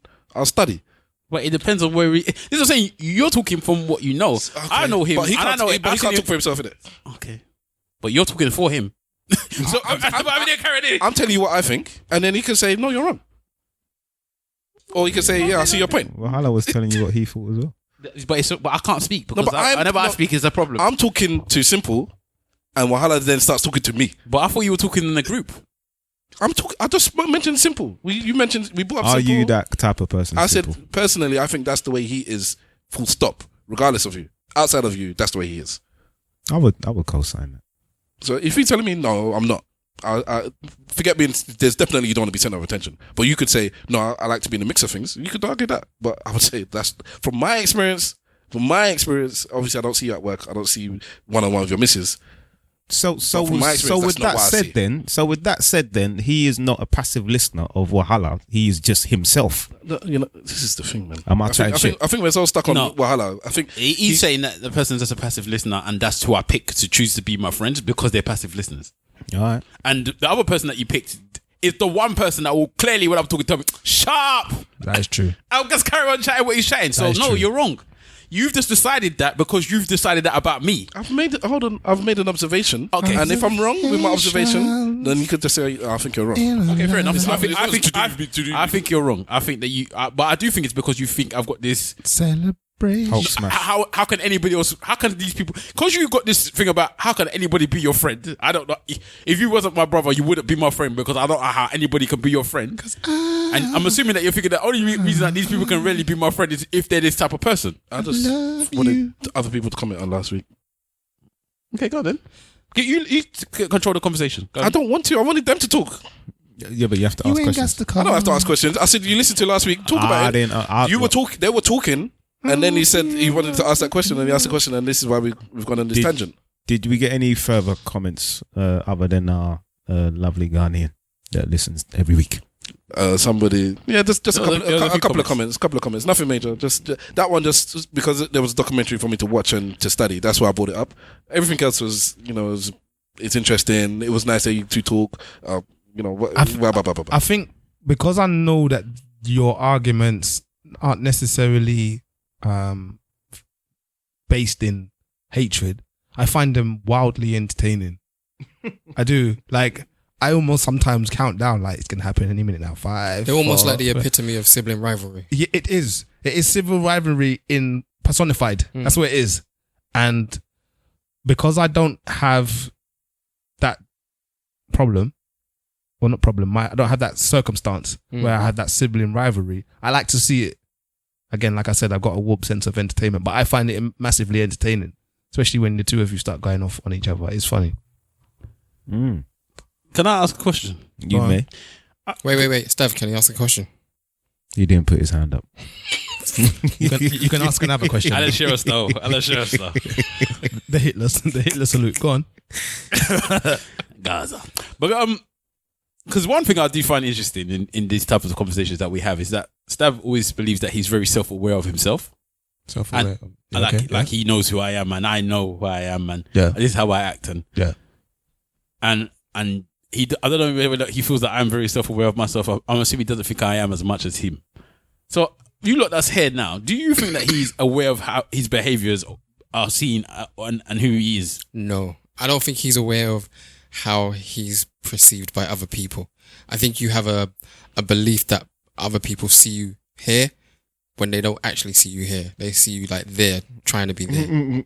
He said up and put me in the middle. So he thinks people see me. I think people see me up higher than what you are. Yeah, okay, yeah. Put it that way so people can understand. All right. I think that Stavros has two entities that determine and dictate his conduct. Yeah, one of them is his ego, which I would say is actually separate from him as a person, and the two conflict. So his ego is partly his confidence as well, but sometimes his ego assumes that the rest of the world sees what his ego sees. So you think his ego's the more powerful entity out of the two? I would say it steps forward a lot of the time. So yes. In that respect, he then doesn't maybe understand or maybe even care how he's actually perceived by other people. But was that the question of how people perceive him or how he sees himself? Both, really. I think he sees himself in a particular way and feels that I'm very self-aware of how I am and what I am and what I'm doing and how I'm presenting myself. And I think I would say that he knows himself well. Yeah, but I think that he makes the mistake of assuming that other people know himself as well as he knows himself. So he understands his abilities. He understands the depth of his potential, and sometimes his ego uses the depth of his potential as a hard and real example of what he's actually doing. If that makes sense. Do you think sometimes he thinks people should hold him in high regard, and if they don't hold him in high regard, he has to question, why aren't you holding me in high regard? No, I don't think he questions why they're not holding him in high regard, and I think that might be where the problem lies. He says, if you can't see that I'm supposed to be held in this high regard, then you're nonsense. Yeah. And I would say that his ego does that. Yeah. If that makes sense. So I wouldn't say that. So he's very aware of who he is, but I think the difference here is that other people are not as aware of who he is as he is. Do you think he's aware of how his ego is though? I don't know. His ego acts like a separate entity. Yeah. Is his non-egotistical self aware of what his ego is doing? I think it's like Venom. Yeah. Where they kind of need each other, and where one is weak, the other one is strong and just steps in, and it does it. It happens in such a seamless way that it becomes difficult to identify the two as different. Comes. That's how I feel anyway. I see where you're coming from. But what about Wahala? We should do this for everyone, boy. Head about that. Keep going. Exactly. What about me, though? Keep it so. Keep cutting in. What about me? You're going forever, man. You're going forever. But it's good though. It is. I mean, it's open therapy. I mean, Stavros knows who he is, man. I think he's very aware of his strengths and weaknesses. It's just that when he does have his one or two shortcomings that he does have, maybe he's not so willing to accept that they are what they are. Which is the ego. I think that is. What do you mean? I think. Okay, go on. What do I mean? I'm not willing to accept what is what. Some of your shortcomings that have been highlighted in the past. As in, I don't think what you're saying is true, or I don't think it's a shortcoming. Nah, a shortcoming, not both. Nah, sometimes your brother will highlight some of your shortcomings, some of the things that you will do that is wrong. You know, one example is when you are openly maybe rude to some people who you should not be rude to, and I don't think that you're as accepting of that. As a matter of fact, I think that you have done that in the past, and I think you will do it in the future. I disagree. I think that's a sense of him not liking to be corrected by his younger peer. That I was coming to that. Okay. So I was going to say I disagree. I think that is with what you've said. I think that the reason why I'm disagreeing is because it's not so much about him not being able to identify the shortcoming. It's about who's telling him the shortcoming. Where it's coming from. Where it's coming from. If anybody else say it, he will give it more time. I don't think, as much as I'm not going to say, yeah, I'm happy to be criticised by my younger brother, I don't think I'll just rubbish it just because he says it. I didn't say that. He said last week. I don't think I'll give it less time than anybody else. I think you do. He said last week that he treats me the same way that he treats. He has the same level of. What did he say? Something like, "You treat me the same way you treat everybody else." I treat you the same way I treat my sister. Yeah, but that's the thing. You can think that. You can think that. I just get into it. I get. Okay. Anyways, he's looking around like you rate your brothers must be your sister. Yeah, I don't underrate him, but that's the thing. No, but do you rate him? Because you both of you openly express how much you rate your sister. I'll be 100%. I'll be 100% honest. Yeah, I haven't really seen Stavros in the presence of his sister a lot over an extended period of time. I can say the same. Yeah, but what I can say is the time that I have seen him in front of her, you do not speak to your sister the way you speak to your brother. I don't need to. Why? Because I can. All right, I can ask my sister's older than me. Yeah, I can ask her to do something a lot easier than my younger brother. My younger brother would not do something that my older sister would do. So I don't need to talk to her the same way I talk to my younger brother. So I get it that I don't talk to her the same. But for one, she's older than me, and for two, we have a different dynamic. So as much as we just don't. I don't argue with my sister. I don't even think of my sisters. I think you treat me worse than everyone else in general. You can say that. But that's I mean, you treat me worse than everybody in this room, apart from maybe Webslinger. If you were my because brother, that's your wife. If you were my brother, that, everyone else. If you were my brother, I wouldn't talk to you. So I don't treat everybody else. Wait, hang on. Wait, you talk to anybody else. Wait, hang on. Whoa. You talk to hang on. Whoa. Let's get a bubble wheel. I've said this all the time. Slow down now. If you say that again, if you wasn't my brother, I would not talk to. I would not be friends with him if he wasn't my brother. Okay. What reason? But yeah, he treats me the same as he treats everyone else. That's weird as a thing. Like, what does that mean? It means that I love him. I don't like him. Yeah. So you don't have any siblings. That's why any brothers or sisters. That's why you won't get it. Because I get that. Because I used to get that from MG and my sister. If you weren't my brother, I won't talk to you. If I see you on the street, on road, me and you would not associate. You got cousins that you talk to because they're your cousins. That, though. I said that to an ex once before. I did. I said to her, if me and you weren't together, that I would. And we spoke about this just recently. Yesterday, we were out to dinner and we spoke about a topic of. Who went out to dinner? What? We'll go into that afterwards. Bruv, yeah. I heard about that as well. Nah. But anyway, it wasn't fuck him. you and your flu, bro. It weren't my thing, man. You get me. But anyway, it's all right. It was all about. Do you have to be best friends with your wife or your missus? No. You get me?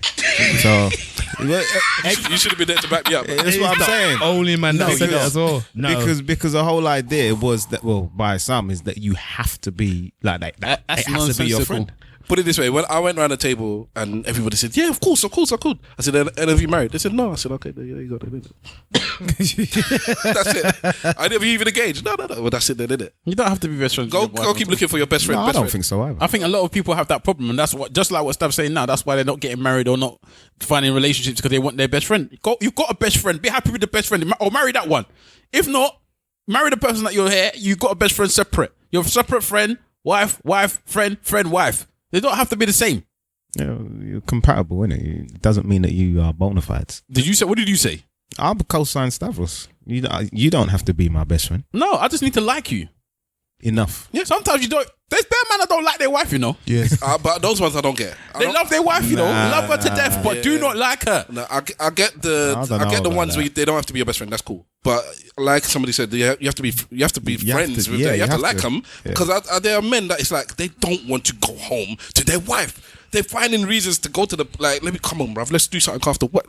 Let's go home. Yeah, because after a while, some man's is like after a while. You know what you're going home to. You're like, I'm gonna hear this. I'm gonna. It's like they know they know their pattern. They know their partner so well. They know the pattern. They know what's gonna happen. They know when they're gonna be stressed. They know when they're not gonna be stressed. This is what I'm like with you. So it's not. Why would I want to be in a relationship? So it's not a case of that. They don't like them per se. It's just that at this present moment in time, I don't want to be around them. And that's because they know them so well. Okay. So, but yeah, there's bare man that don't like their wife, boy. Look at Al Bundy and all them people there. They don't even like in them programs where they hate the whole family. They don't even hate the wife. They hate the kids. They hate everyone. But they're just there because they're just there in it. You don't choose your kids, innit? So the kids might come and you don't like them. But you chose this person to spend the rest of your life with. Yeah, but you chose them at a particular point in their life. Yes. So when you marry this person, you like that person that you married. 15 years down the line, they might have changed from being a freaknik woman to now being a godly woman that only goes to church every single night, and you don't like church. They might have gone from the church woman to the freaknik. You know what I mean? One of the dudes on the table said, "Yeah, my woman must dress like a whore." He said, why? What table is this? Why was I not at this table? A slut whore. Yeah. People like, why? It's like, because then that's what I like. That's what makes that's eye candy in it. That's what I like to look at. So if we get together and you start dressing all frumpy, then I'm gonna start looking at the girls that dress like the way I like it. No, I'm sorry, but I'm somewhat insulted by the fact that I wasn't at this table. Fuck you both. It's nothing to do with me. No. It was. It's not even really to do with him. Yeah. So. But you had the. My wife and daughter were there, so. Oh, you had the means. I'm my nephew, actually. You had the means to send out the beacon. No, it's your friend, you know, bro. Not really. You know what? It's early. It's 2019. I've seen it. Don't worry. I had no means to send out any beacon. Don't worry. The flu had you. But there's been a WhatsApp group for about a month now. A few weeks. Oh, wow. This guy trying to throw me in it. Wow. They ain't even like that. That's all right. Anyway, fucking Liverpool supporters. That's how they start 2019 anyway. But you know what? You said that. I can't trust your friends, bro. I'm going to have to put my hand up because you said that you couldn't throw out the beacon. Mm-hmm. But the only reason my nephew was there was because I threw out the beacon to my sister and my brother-in-law. You see it there? He decided which one you the beacon to anybody else. But we are treated as equal. It wasn't my choice. It was my wife that said the kids of my sister and my brother might want to go, so let's holler at them. Now, I personally wouldn't do that. If someone has invited me, it was like a birthday dinner, and it wasn't my birthday. Oh, clearly, my birthday. It wasn't the dinner party. No, it was a birthday kind of celebration thing. So if someone is celebrating, all the while they want to take your place. The backstabbers. If someone's celebrating their birthday and they invite me, I'm not inviting someone else. But it's a public. It was a public place. What kind of Nigerian are you? That's just me, innit? You're part-time Nigerian. In this kind of place where it was, you're not Yoruba, you're Yoruba. Where it was such an open space. It was a communal games place. I don't care if it was their house. So they can the people didn't have to interact with them at all. They could do their own thing. Know that I do my park thing for my birthday, Mr. Wolf. When the weather is all good. I'm gonna say is, if I'm inviting a few people, if I invite a certain man and then they just invite maybe 4 or 5 other people that I don't know, I'm not gonna have an issue with it, but I would kind of expect them to say, "Can I invite other people to the park?" The park ain't talking about my birthday celebration. You can invite people to the park, but don't come. You know these mans that weren't invited. Partly because I'm investing money in it. I'm buying drinks, food, and all these things. Yeah, but I'm not expecting my man to come empty-handed though. Still, I would never stop. Well, this is the thing, innit? So yes, it is an open place, but I would go to somebody. If I'm doing that, when I do the thing next year, more time people ask me, can I invite other people? And I ain't asking you nothing. Well, unless it's somebody that's got to do with you, I ain't asking you nothing. I'm just bringing a man there. So if it's like somebody if I know somebody that you may not want to see, I ain't gonna. I would say to them, boy. So said to me, they want to come still. I think it's different. Sticky one. I think it's different. Yeah. I think it's different when it's in your inner circle. But if it was kind of on the outer skirts of your circle, then maybe not. Just know that if you invite me to one of your people sing, I'm coming there and I'm shitting in their toilet, right? So I have no problem. Just to defend myself, and you'll piss. I spoke to the person in question beforehand. Not that I actually asked any permission. I don't know what Nigerians are you lot, man. But I spoke. I didn't speak for permission. What type of food was it? What type of food was it? They went to my favourite Turk as well. To my favourite Turkish. They went to the Kalish as well. All right, cool. Safe. It's on the ends, yeah? I didn't even know when you came back though. on the bits. Simple. That's all right. Yeah, you left and came in silence, bro. Man just left and I didn't even know when you come Bad back. boys I don't know move when with silence and violence. I was in Nigeria anyway. Yeah, let's segue into that one. That was a nice, bro. You get me? Nigeria was fantastic. How long was you there for? Man didn't even get any tan on nothing, man. What do you mean? You are quite. You didn't even send You're no like lighter than when pictures. you went. No pictures, no video. When Stavros was there, he went here, he went my there, God. he sent video, he went this and that. And Sorry, just to touch on this shaded a bit because we're here. Have you seen the video that's going around Twitter about white singers that people thought were black? Yes. Oh my God! Have you seen it? Have you seen No, I it? haven't So they got all these Bobby singers. Caldwell. They got Bobby Caldwell. They got Snow. They've got Malcolm McDonald. Just let me play. Right? in They the got all of background. these songs. Yeah. so they know that they're white. Well, they know that they were. No, they didn't know they were white. Because some of them people didn't know they were white. Snow. Bobby Kodjoe. Yeah. Caldwell. Yeah. So most people didn't know he was. Malcolm he was McDonald, white. enough people didn't know he was white either. And then you hear is you are not alone. And Michael Jackson pops up. But Michael Jackson in the video where he looks the whitest of Oh white. my day, I was almost crying. He looks like he's been baptized in cocaine. boy. Cocaine. So sorry, back to the night. Yeah, Nigel's good, man. The Nigel was good. I was out there for like better part of a month. It's good, man. I don't know how to. To be honest with you, the biggest problem I had was the adjustment when I came back. You go somewhere, you see nothing but black people for a whole month, and then you come back and then there's white people there talking to you anyhow. You're just like, why? What's going on here? So that adjustment had to happen there still. But no, it's good, man. Nigeria's bustling as always. Lagos is busy as always, but Lagos. it's good, man. What I would really like is for all of us lot to just go there at the same time, and actually just destroy the place. Well, like everybody went to Ghana. Who went to Ghana? Everyone. Is it? Yes. Why you was in Nigeria? Everyone else was in Ghana. Everyone is in Ghana at the moment. I was gonna let you finish saying your Nigeria thing before I segue onto that. So No, it was good, man. I went out there for Christmas and New Year's, yeah. it was I came back just before New Year's. Oh, is it? Man came back in silence. Damn. Yeah, you- bro. He didn't even tell me he was back. Yeah, you truly came back in silence. No, you got to I've do been, that. How was I've been Christmas reading out there, the 50th, was it the 50 Laws of Power, whatever it is? Or, Yeah. Bruv, that's you, man. Because all of that stuff, I'm thinking, this is simple. That's simple. That's simple. This bastard, he's been doing it on purpose. Tell us about the beach parties and all these things, man. I went to the beach. I didn't go to any beach parties. I went to the beach. It was a mad trip because went for my grandma's 90th birthday. Respect to You know, like that. Yes. She did Mama. She did 90 wickets on the innings, or 90 innings, or whatever you call it. So yeah, we went to go and celebrate with all that. We call that the N'Golo Kante, boy. You know, like that. She did the full 90 She did the full 90 minutes, boy. So yeah, we went to go and celebrate with all that, and do as you do. So went about a bit. Went over to Lekki, round the Sherry, round. We went to other states as well. Yeah, well, Did you go to the village? yes, I went to the village, boy. What's the village women saying these days? Hey, I can't see. This is the thing now. My village, yeah, the way it's set up, I can't look at any of the women in the village because they're actually related to me. Them ones. Quite there, boy. literally. Them So, incest there, boy. so basically, when I came with my missus, obviously the man them in the village is looking at you know like that. Which one is this again? Yeah. Hello, how are you? I touched this one. Yeah, but they I don't can't. think so. Yeah, they can't. You know what I'm saying? So it's like that. So yeah, You man, went to Benin. yeah, we passed through Benin and that as well.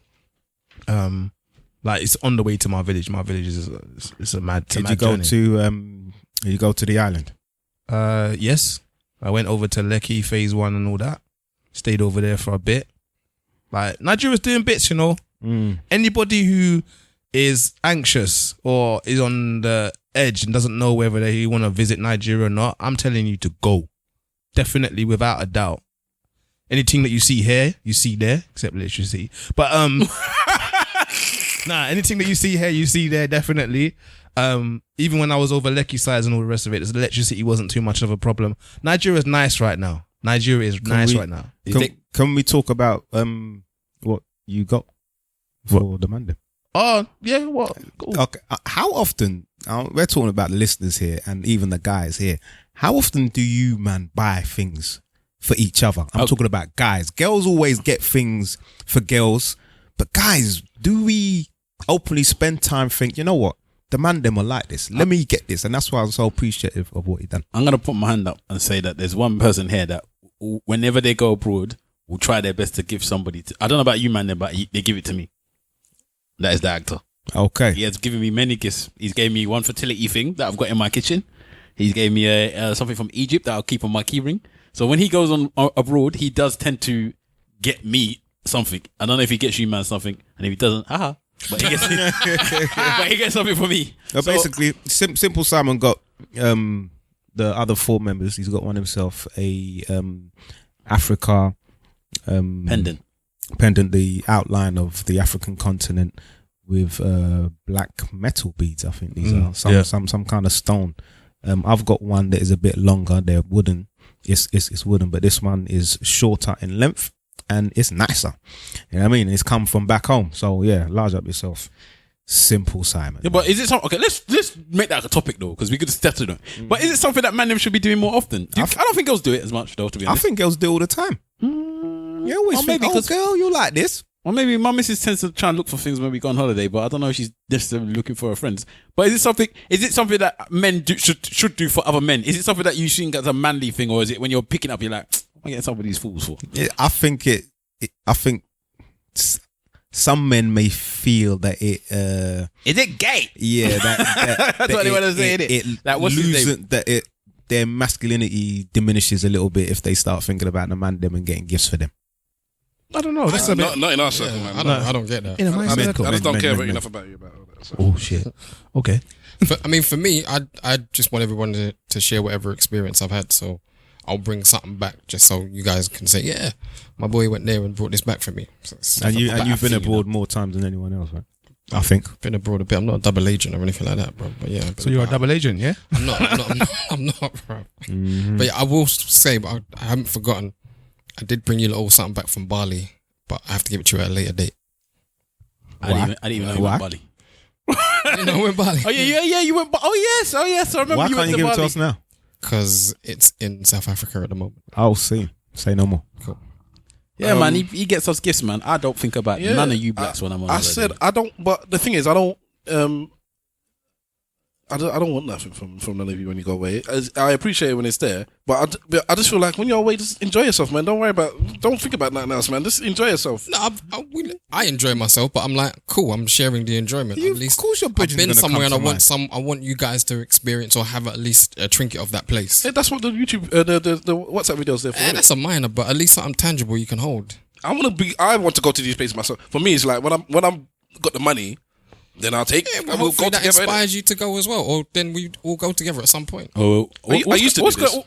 I used to buy stuff for people, and then I realized that's never that. Like, what am I doing? Because the thing is, I have to. Because I actually put thought into the things. So then it's like I'm putting way too much thought into this when I'm meant to be doing something. Because I don't go on holiday and just sit down and then just go to the gift shop and just pick stuff up from the airport and go. I'm running around looking for things that people might actually like and appreciate. And then I realize I don't want to do that when I'm on my holiday. Sometimes it's nice though, because what he got me, I would never get. So I'm glad that he got it. Never get for yourself. I just want to get it. You got longer beads than me, man. No, blessed be the man. Yes, man, your neck is thicker. That's why. How can my neck be thicker than yours? Because you've put on that weight. Luther Ringo. So, you enjoyed Nigeria? Oh, no, Nigeria was good, man. You brought gifts back. Nigeria's good. Any plans to go back soon? Oh, sorry. How did little one like it? This is her second time going. The first time she went, I won't say unfortunately. I did it very, very deliberately. The first time she went, she was about 9 months old. So you did it before 1. Yeah, must touch home. She must touch home, but like her memory of it isn't what it was. But this one. Also, because she had one of her other cousins over there who's going for the first time now. Yeah, so the two of them, like deep. 5 and 4. Let me show you what's good, yeah. No, them lot were rolling deep, something mad. It was that would be good. It was so beautiful to watch them. Like, it's like they created their own world between the two of them, and they were in Nigeria at the same time. They merged the two. So it didn't matter what was going on; they were just having their own fun. And then it's when we touched the village that I knew. Come out the bus, and one of them was like, "Is that a chicken?" The other one was like, "It's a chicken." And they just started chasing the chicken, the two of them. That's just African though, isn't it? That's their bloodstream. Chase immediately. And it's just like, they just had no problems. And because they're that young age and they keep moving, mosquitoes didn't even get to bite them because it was good, man. That's blessed, man. That's blessed. Yeah, I loved that. That was the thing that I loved the most. I sat there and I watched them two play with each other, and it was just something. They made dance routines. They come out, everybody, watch this. And they see them do dance routines or whatever, and then they run off and go and do something else. It was beautiful, man. That is a very, very beautiful thing. Man. So whilst you're over there, there's a bunch of celebs and so-called important people in Ghana, just over yonder. Like who? Like what? Well, I heard Precious was over. I'm not Precious. What's her name again? Get Precious, man. That's what her name is. Because I can't remember. Gabriel Sinabay. That's the one. Who's the radio host that we were talking about the other day? Last week. Or the week before? Ebro was there. What? Idris Elba was there. Idris, Anthony the blackish actor was there. What's going on? All right, so there's something called a Full Circle Festival. Yeah, or Full Circle Fest. I think you call it Afrochella though. No, Afrochella was a separate thing because what's her name? Lauryn Hill was there to promote Afrochella. I don't think she was even a part of Afrochella. She was a part of this mock-up, this little market that popped up. A pop-up, what do they call them? Then pop-up things. So she started singing. I saw the video, just bare people around her. And she's like, yeah, are you going to the, what's it called? Afrochella next week. But I'm not sure she actually went to Afrochella. But anyways, so that happened at the same time. It overlapped. So we have spoken before about this woman. What's her name? Let me get it. The woman. Bozoma St. John. Do you remember her? I'll have to see a picture. You'll remember her definitely because she's the woman that she rose to public prominence when she joined Apple. Okay. Yeah. She was part of Pepsi and then she was part of Beats. Okay. Yeah. She's a Ghanaian. She does like public stuff or something. I don't know, but she's a businesswoman. Yeah. And then once Apple bought Beats, she now became part of Apple. Yeah. And what Apple did is every couple of times a year they have their thing where they talk about their products and they try and promote diversity on the stage. So they try and have women and people of color on their stage. That's the term I'm using. So I'm sorry if you don't like it. I can't figure that better. And so she came on stage and a couple of years ago. Yeah, I remember. She wowed. Everybody was like, because we watched, me and Simple Simon and a couple of other people, we watched this where Apple keynotes, where digital people. So we were watching this live and we were like, who's this woman? Because she's blazing it. Yeah. She was wicked. And you go on social media, everybody was saying, who is this? Who is this? Who is this? Who is this? That's got Apple Pop it. Yeah, it was that big that it's like, who is this woman? She come out of nowhere and she's just like a ray of sunshine during this keynote. Yeah. Because the keynotes are very, let's be honest, the keynotes are very boring. It's usually very boring. Yeah, man. No, it will be usually old white men or young even white men that are very monotone and try to be exciting, but they're not really exciting. I agree with the monotone thing. They talk like this because they're trying to explain something to you. So these are the products that we have now and this is what it does. Oh my God. And isn't that great? It's got a button. Wait for applause. Yeah. It's got a button, people. Yeah. Hey! But she came on like I'm that girl from California. Like let's go. And she was just a person, and it was wicked. And it was like wow. This person is such a great acquisition for Apple. Anyway, she went to Uber later on, and then she left Uber now for another smaller company. But I think because she knows her worth, she's building her worth. But the thing is, she and Boris Kodjoe. Kodjoe. Is it called? Is that how you pronounce it? Kodjoe. They are two Ghanaian Americans, and for some reason now they've taken it upon themselves. They're prominent in their own little world. So one in the business world, one in the celebrity world, and the two of them have started this Full Circle Festival thing where they're trying to get black people from America to go back home. In this case, specifically to Ghana. As I've mentioned before, Ghana has this policy where if you are from the diaspora and you have no residence outside of, inside Africa, you're welcome to come to Ghana and claim residency here. We'll give you your passport. I don't know what stuff you have to go through to do it, but you can become a Ghanaian resident. So I think this is all part of this thing now. They're pushing, come back, put your money, put your resources, put your knowledge, put your education back home into Ghana.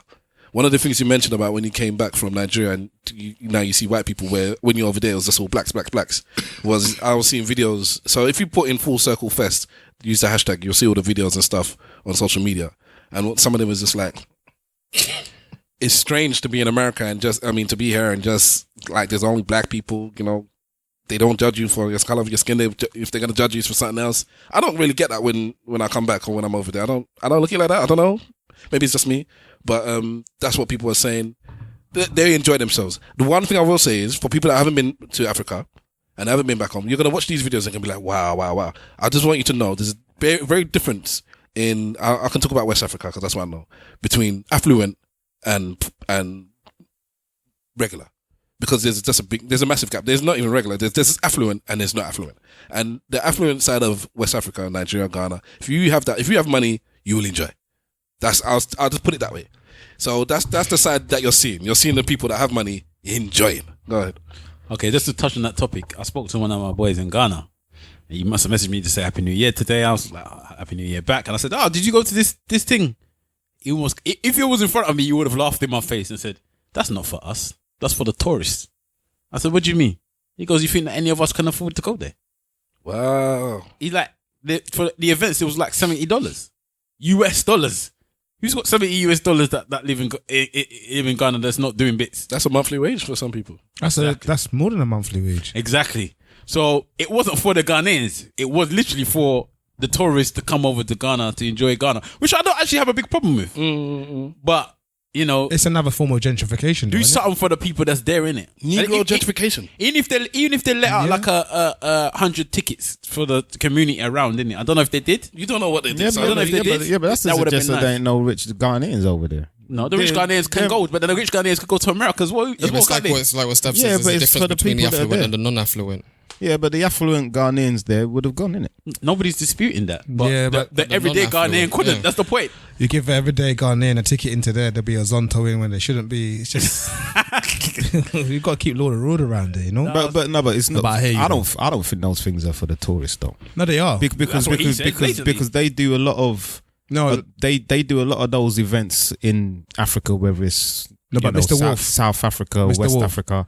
I don't mean to thingy bob you, but when there's a way to segregate people. You can either say don't come, or you can make it practically impossible or improbable that somebody will come. You charge $70 for a ticket. Even I have to think about whether I'm going to pay that. $70. But there's a different class of people even here. If you charge a certain amount of money for something, you know that there's a certain standard of people that are going to go. That's exactly what I'm saying. So the point here is they were priced out quite deliberately. I think the maybe like we could say maybe the mainland people, if we're talking about Nigeria, maybe the mainland people were priced out. See, this is East or North London here, man. Flipping it. Just talk your thing, man. I'm just saying, man. There's noise outside, innit? Maybe the mainland people were priced out, but the island people are not priced out because there are rich Ghanaians or rich Nigerians that will openly just throw their money at the thing. Yeah, but then so it's not just for tourists. No, but it's segregation by finance because there is segregation, but it's just not for the people that are just but the reason why you say for tourists because those people that are on the island, those people are on the island in the Nigerian case you're talking about, mainland and island. For those that don't know, there's mainland Lagos and there is island Lagos. There is literally water between the two. I think it's the River Niger that goes between them, or Niger, one of the two. But either way, those people that are on the island are not only are they affluent, but they're also in a lot of times they're expats themselves.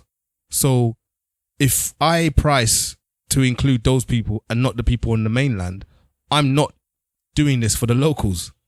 I'm doing this for a certain set of people. Do you know what I'm saying to you? It was for the tourists, man. It was blatantly for the tourists. And the fact is, a lot of UK people was there as well. Like, not celebrities, just normal, everyday Ghanaians that go there anyway. Ghana is popping for Christmas and New Year's. Many Ghanaians. Always. Popping. From long time. But so is so Nigeria's many other places as well. Listen, I know more Nigerians than I know Ghanaians. But I know that when the Ghanaians go home, I know of it much more. That's what I know. Let me tell you this. When I went to Nigeria and Christmas and New Year's time. Anyway. Yeah, exactly. When we went there at Christmas and New Year's time, I went to church. And I just started seeing London. I was like, we did it. I saw so many people from London. Like, yeah, man, it's Christmas time, innit? We come home. I don't think Nigerians scream as much as Ghanaians that they go home. Yeah, that's what I'm thinking. We don't have to scream. I tell you what, though, I'm gonna give you some disturbing news. I got to go to Ghana, man. I got to go, man. Yeah, it's happening. Listen, it's happening. What do you mean? Why? They're next door, man. You've got to go. I've got to go there next door, man. I got to go, man. I think you should all go there. Yeah. I just don't think you should go there before you go to your own. That's all. Yeah, I'm going to Ghana, man. I don't know if I'd make it this year. I got to go back to Nigeria this year. But it won't be like a holiday. Where did this come from? Got some business to do. Huh? Where did this come from? What, with Ghana? Yeah, leave Ghana and bottom to me. You joker. I thought about it. Yeah, I got an ECOWAS passport in it, which means that the whole western side of Africa is mine to explore. What am I wasting my time for? I think we should just take JJ Bola and go Congo one time, bro. Yeah, Togo. Yeah, got to go to all them places. I'm doing it though. Touch Cameroon maybe. You know what I'm saying to you? You got to do all them things, man. I'm on this flex. I'm on South Africa. That's for damn sure. Oh yeah. And if it wasn't for we're going Cuba for my stag in a couple of months' time. Oh, yeah, a couple of weeks' time even. Yeah. Right. So Cuba, boy. If it wasn't because I thought Cuba was gonna be taken over by the Yankees, I would have gone South Africa. No long thing. That's where I would have gone.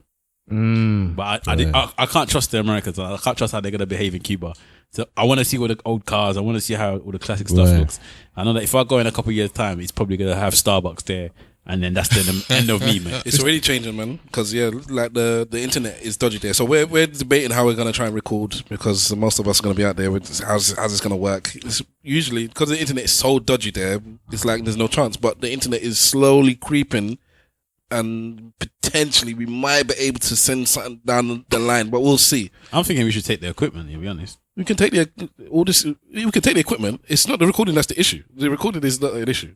It's the publishing that's the issue because the internet is mad out there. Yeah, well, we got to try taking it. That's mad out there. That's the other thing, though. Maybe in Nigeria, because we're not I didn't deal with internet at all. I had it. I got like mobile Wi-Fi hotspot and all the rest of it. I did not deal with internet at all. No social media, nothing. Not me. But when I'm on holiday, I'm enjoying my socials the same as when I'm here. The 1 or 2 times you man saw me say whatever I said, that was it. I didn't. And you know what? I'll be honest with you, and I'm not just saying this. I feel completely different. The level of focus, my focus has gone back up a bit. That's for sure. Don't worry, man. I'll come back down. I don't feel the anxiety. You know, like the notification anxiety that you get as soon as you get a notification, you got to read it. I don't feel none of that. I was blissful, man. Blissful. Do you all feel that? You don't realize that you feel it. When I get a notification, I want to see it. I don't know. I wouldn't call it anxiety. It's all my notifications are off. But I turn them off. You. What? Hold on. Go on. Me what? Maybe you don't have strictly notification anxiety, but I can legit leave my phone if my missus knows I'm going somewhere or whatever, and I don't have to worry about her because I have to keep. I can legit leave my phone and do something. The reason why I look at my phone for a number of reasons because he seems to think that I always look at my phone or I'm always on your phone, bro. Nah, I always, because my son is now 15, innit? So my son messages me a lot. So I look at my son. I've known you since your son was 5. Yeah. Even before what are you talking about? Okay, before that. Before that. But anyway, and it made no difference. I have 29 open chats on my phone. On the WhatsApp from different groups. I don't look at them, bruv. So it's from a selected few that I go to actually have a look. Out of the 20, my WhatsApp I don't look at 4 of them. My WhatsApp notifications are off. Doesn't mean that you're not always on your phone. You're I'm not saying that I'm not always. Well, that's on what my he's phone. trying to say because he's saying that whether or not you have notifications off or not. I think your notifications don't matter because you're always on your phone. I think you have notification anxiety. No. I would. There's people that I need to be in contact with at certain times. I would say that you would be physically uncomfortable if you couldn't have access to your phone. Because of my kids, yeah. What if your kids were with you? No, they're gone. They're in another country. They can't contact you. They're on holiday. They're on a school trip. Then I'm fine. I get messages. I get people call me like, "Don't you look at your message?" Like there's some people like I've messaged you. If I'm expecting a email or I'm expecting a message from a certain person that I've had a conversation with, then I will go back and forth, and I may actually be going back and forth with that person for quite some time in a conversation on WhatsApp.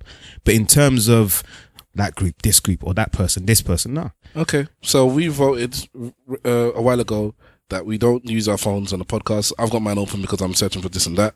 Yeah, but you know that I go on my phone sometimes. So 1 a.m., to do 1 a.m., 2 a.m. things. when we're recording, and your children, I'm assuming, are in bed, and there's nothing to look at, and you cannot put your phone down. I'm just gonna say, of course, it's to do with your children. Let me ask you. I don't go on there for chat purposes. I'm not chatting to someone at 1 o'clock in the morning. Doesn't make a difference. You're still on your phone, bro. Like I said, yes, it does make a difference. WhatsApp. You've just focused on WhatsApp. No. We're talking about phone. Yeah, and like I said, I'm not on my phone till at 1 o'clock in the morning whilst we're doing a podcast just looking at random things. Like I done a little bit of research on the Foxy Brown thing.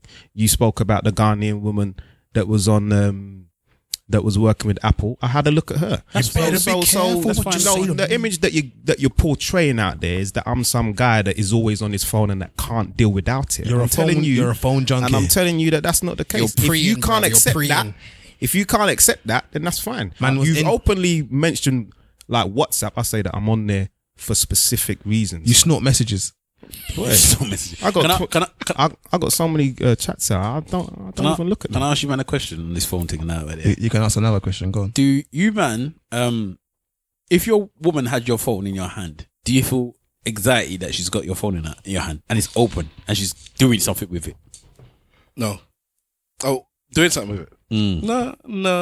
The only issue would come is in the WhatsApp group that we are all in. That's the only potential issue. That you people are going to send a message that she might see.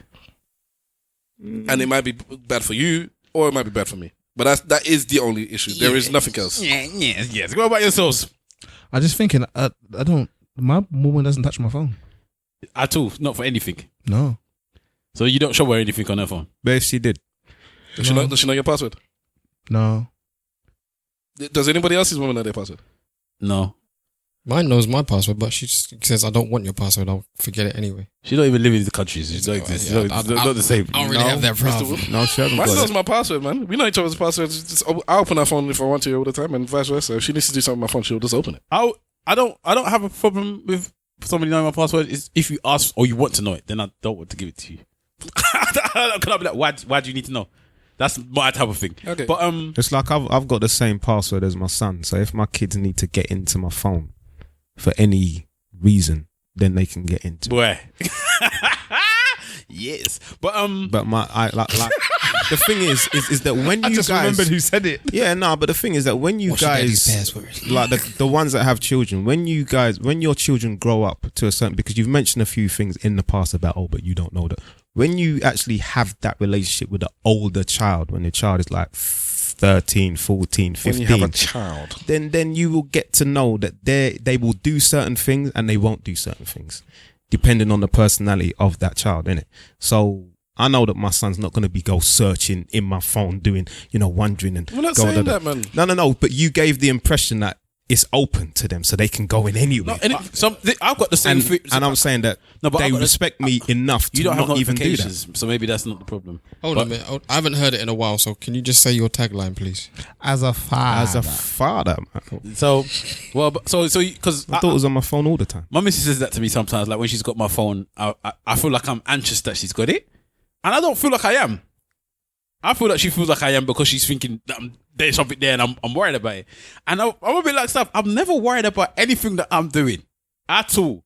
But I do worry about what could flash up on my phone sometimes. So even sometimes when I'm driving with a sat nav and I use my phone as a sat nav, there's times when things just fly across my phone. I'm just like, I don't even know what this means, what you lot are talking about, what this could mean, what this can't mean.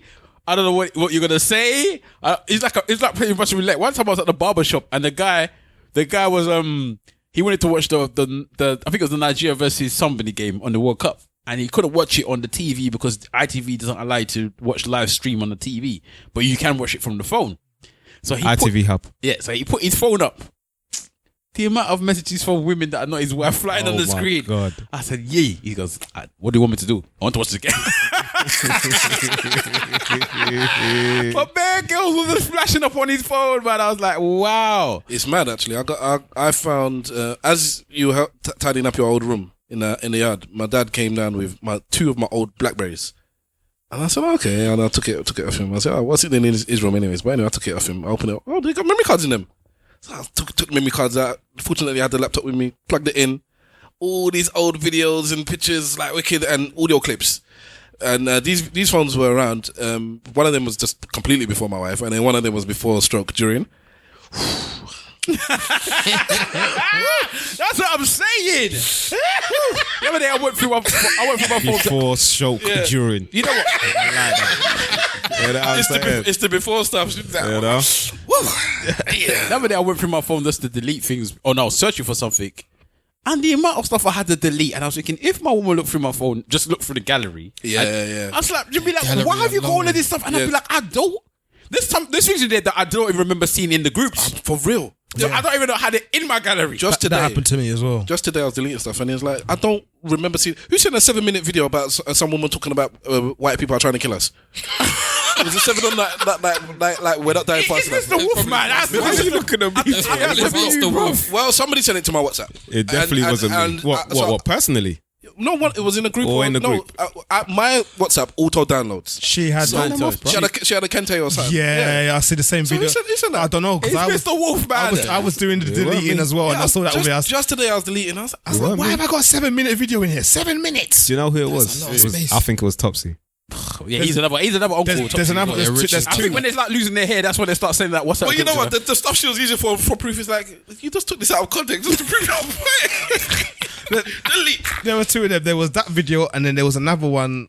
Who was it? A rapper who was talking about. Oh, who was it?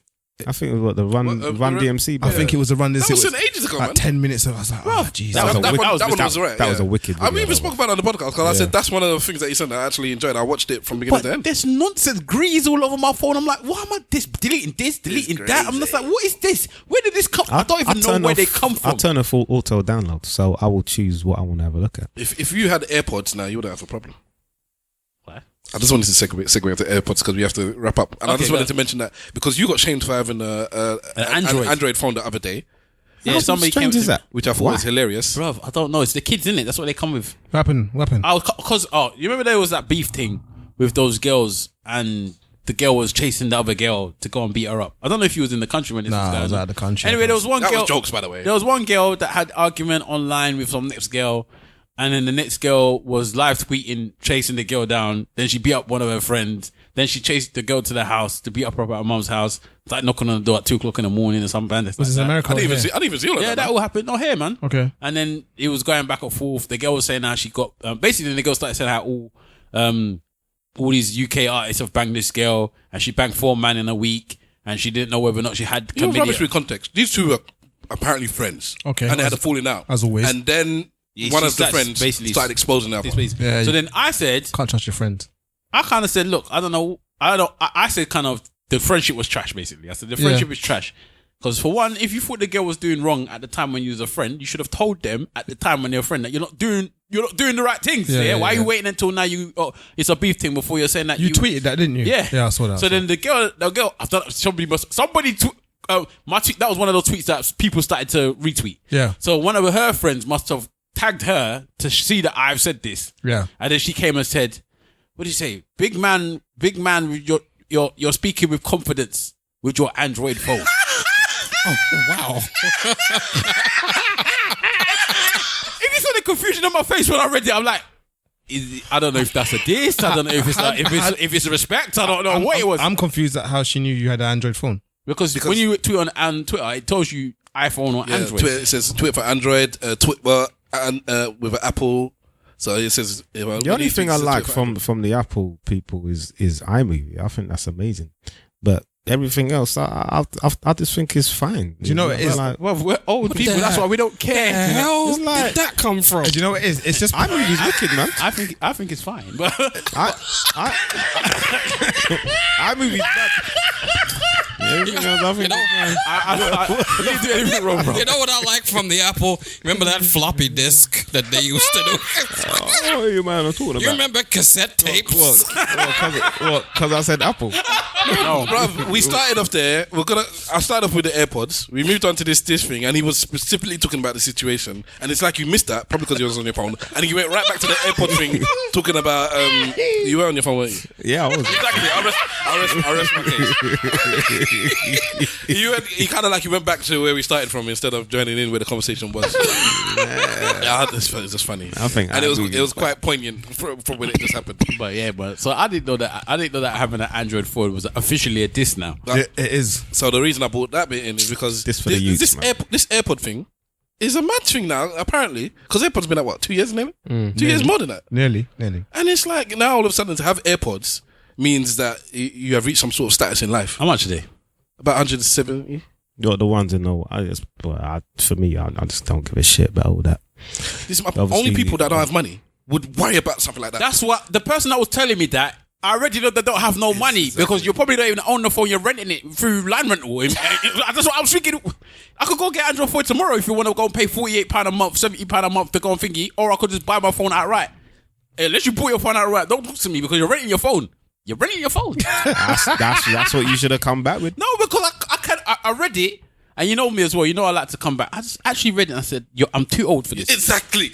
I'm too old for this because all I was saying to her is, young girl, I don't understand what you're telling me. I don't actually know what you're talking about. But stop dissing other girls about sleeping with man without telling them when you knew them. Only someone young mentally or physically would say something like that. Or only someone young mentally or physically would worry about this AirPod business or just broke. Is that how bad that the cussing has got now? That you can say, oh, yeah, you big man, that's tweeting me from your Android phone. That's a cuss now. I judge everyone that liked it as well. I judge everyone that liked that tweet. I judge every single person. Because I like the fact you're liking this tweet means that you also agree that the fact that I've got Android. And the thing about this Android phone is just as expensive. They might like it because they think the beef's going to pop off and I want to be... maybe. I don't know how it works. In my circle. But I don't know if it's meant to say because is Apple meant to be the most expensive phone that there is? There's no other phone more expensive than an iPhone. Which is... I've got the iPhone 10s. So the bigger one is £100 more expensive. But I got the 512 gig one. Okay, looking flossing. Go on, say how much it was. I can't even remember, but I think it was 1,700 or something, or 1,600. That's what I spent. £1,600 on a phone. Like that, yeah. That's what I spent. So I bought my phone outright, and I had to sit there for a long time thinking, am I gonna buy this? Am I actually gonna do it? And then I did. Why are you looking around? Why the hell would you buy a £1,600? That's how much the phone costs. I would haggle if I could. But I'm gonna get that the web sling away. That's you though. So, but yeah. So what phone is nothing costs that How much. about to the 419ers that used to get the things, man? Remember back in the days? Let me not talk Back about in crime. the day when I was young, I'm not a kid anymore. Some days I sit and wish I was a kid again. But There was always a okay, PlayStation for sale. So always. Where's the And games. Yeah, but There's a new iPhones now, PlayStation you buy coming an out iPhone it's blocked in it. PlayStation 4 is coming. That's what you have to do off the cards, isn't it? PlayStation 5. It's coming out soon. Good old jailbreak. So £1,600 for one phone. Yeah. Okay, so I suppose that's what, and then the closest Android would probably be a Samsung. And so the bigger one would be £100 more. So the Samsung would probably be the most expensive Android you can get. That's probably about 900. Not necessarily. Yeah, no. What's that Huawei phone? That's not more expensive than No, that. the Mate 20, the P20 Pro. So is you can not. get it for about 700. Wait. Whatever. And the Honor But 10's you like can get other phones for £1,000 plus. Oh yeah, the Samsung. Note. What's the big one? The Note. That the biggest one of that. Yeah, the Note over 9. Yeah, because Who owns the Android company? there's no.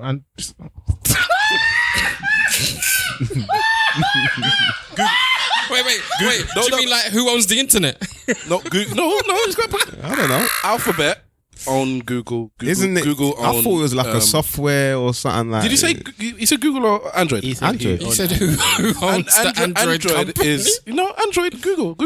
They own it. Thank you. I mean, fucking hell. It's open. Open softwares. Anyone can use it. Anyone can just take it and use it. Okay. But you have to then pay Android some money. Basically. You are what they call over So 40 there to is. us. You could make an Android phone, make a phone, put Android on it, but then I have to pay. Kind the of. owners You of have the to. You would patent. have to have certain apps on it. So you have to have Google Mail. You'd have to have Chrome. You'd have to have. But then you might have to give them a bit of change, and that's it.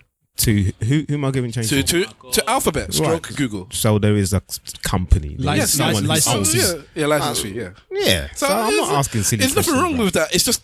It's kind of what, like man? It's the way it came I out. can't answer- Did I bro. not answer your question? I didn't Yes, laugh. you did. I did- Everybody's Yeah, laughing. they I laughed. laughed at you They because you're laughed. old, It's bro. the way it came out. You are bro. It's the old. way it came out. No, because Yeah. you didn't think that there was a company. And then- Google owns, and Google then you owns just- Android. So why didn't you just say Google? Because I can't believe you're asking that question. fucking hell. Listen, your sperm is soon dust. I'm potent, bruv. All right. I'll touch someone and get pregnant. You get me? Yeah, you only the have one two that- children. All we are is Right, dust so in the let's- wind. Let's No, they're ones that bust up their face and it's like makeups. Geisha. Yeah. Oh wow. Oh wow, that is not a nice way to end the podcast. A nice way to end the podcast is to say that we're up for an award. Oh yeah. We are. You should have So- mentioned that in the beginning, really. Well, you can insert it in the beginning if you want. You can actually do a little clip and I can put it in the beginning. Okay. For those that don't know, there is a company called Screen Nations who give props to Who everything. owns Screen Nation? Who gives props to everything that is black and ethnic in film and entertainment, media. Bro. Yeah. and then now they have a company called Screen Nation's Everything. Can I just put my hand up? No, you can't. Bro. He wanted you to just give him a clip, so at the beginning of the podcast. Not now, but Oh, okay, at, but the I end, thought it went at down. the end you can record Okay, this. sorry. Saying, yeah, apologize again, man. You get me? Okay, no. But anyway, Screen Nation. Screen Nation's. See, I've kind of lost my trail. Screen Nation Awards has been going on for the last decade plus. Yeah, it's around. They, like you said, they promote and encourage and award black people on music, film, TV, and media, and Yeah. television. So small screen and big screen. Yeah, we have been nominated for the Screen Nation's Digital is Media Awards for the best podcast and 2018. and that award ceremony has been going on for only about 3 or 4 years, and we've been nominated. Yeah, the digital one. The digital one is this, I guess, the sister award show, and that is relatively new, and we have now been nominated. You have no enthusiasm in what you're doing. Nominees. Do it then, bruv. For the Screen Nation Best Podcast of 2018. Eloquently Saying Nothing podcast is among the nominees. Yes. Go out there and vote. Yes. Vote for us. So we've been doing this for a long time, boys and girls. We've been doing it since the 80s. We do say we're the pioneers of the UK ones anyway. So it's nice to be recognised for us getting this award. So if you can go out and vote. Well, we're not getting an award, we're getting a nomination, man. Whatever, man. Nomination. No, whatever. Nomination, award, whatever. I would like for as many people as they can to vote for us. That would be appreciated. You think we're going to win stuff? Stavros, you can no longer say, give me my accolades. I think that I already tweeted that if we win, Stav's going to go up there and do that. He's going up there to do it. Give me my accolades. I mean, not every time the best wins, and to be honest, without blowing up my own trumpet, I think that deserve some accolades. that's what I'm saying. Yeah, you will do. Accolades. That's what I'm saying. We deserve that. Okay. I think we're the best. I bet my dude. I think we're the best. But whether the best wins or not is another thing. But, Send me that video. I don't even care if we win or not. I just want to be recognized. You just want to acknowledge the fact that we've been recognized for our craft, which is good. So if we do win, I do care. Sorry, let me not say that. I do care to win. I would like to win, but if we don't win, I'll be happy with the fact that people have taken their time out to vote for us. I think that's a big thing, because when I came and I said there's people voting for us, I felt really impassioned about that. Because not many people go out to do even simple clicks. People don't do. They don't do it because it's a bit of time in their hands that they don't want to waste, stuff like that. So the fact that people are going out there to click for us for this voting thing, I really do appreciate it, and I really do hope going forward that Eloquently Saying Nothing in 2019 gets bigger and bigger, and we get what we deserve. Accolades. I say we get what we deserve because I'm not necessarily saying. Oh, wow. I don't need nobody to tell me. I deserve some accolades. Yep. Gangster. I just think that we've done what we needed to do. We've done what we've done for a long period of time. I feel like we give a good product. I'm not necessarily like these guys saying, "Nah, we're the best." Blah blah. I think we give a good product, and I like our product. It's the best, damn it. Everyone else is the one that's gonna vote for whether or not we're the best. So I'm just happy to hear it from the viewers. Big up the barbershop banter group, man. They have registered at least 4 votes so far. You get me? Nice. My wife is finally proud of me. No, she seemed happy that we got nominated. Yeah, my missus has been going out there. She's registering, telling people to register. She's telling me to send her this, send her that. So yeah, it is nice to be. As I said, it's nice to be able to say to somebody, to be recognised. That, somebody's doing something for us. Because there's a lot of podcasts out there as well. Let's not forget that there's a lot of podcasts out there, and for you to come up as a nominee means that you've come up against your whole classroom, and you're being recognised amongst your whole classroom. So for me that's a big achievement. And that's the reason why I was actually trying to explain who the Screen Nations are. That Screen Nations aren't just anybody. They are a big big entity when it comes to this space. Yeah, black and ethnic entertainment, digital media, and They're all the film version of the mobiles. Yeah. So then we have been nominated and recognized from some relative big dogs, man. And it's a big deal. Do you know what always makes me laugh about the podcast space in the UK? It's like when I see somebody doing stuff, or I see these new podcasts coming out and they're doing little bits and bobs, and they make it seem like it's so new. We did it like 7 years ago, and I'm like, whoa. Yeah, but all things are new to all. Yeah, but it's just funny, man. So you see something come out, this is, oh my God, I never knew that people would do this. And I'm like, we did this in the 80s, in whenever. So it's nice to see, as I said, that we're getting some form of recognition. And the other podcasters, big up the other podcasters that do big us up, that know that what we've done and the pathways that we've laid down for certain things. I appreciate those ones that a lot more even than sometimes in the other ones, because they don't have to pick us up. Yeah. And they still do it. So, yeah. And also a shout out to the other nominees as well. Good luck and well done. Yeah, man. Other nominees that's in there. I know a couple of them. I know I listened to quite a few of them. I know 90s Babies is there. Kelechi Okafor's podcast, Say Your Mind, is there. Which I think probably will be the one that might pick up the awards if it's for votes. Because I know she's got a lot of dedicated people that are very dedicated to her. I think there was... Is it Ballativity or something that's on there? I'll find it 1 second. Who else is on there? I think No Shade Podcast is on there as well. Right, we've got 90s Baby Show. Yeah. Who surprisingly, I saw a clip from them just today before I came in, and they had their dad on the show. Yeah, I think they're brothers.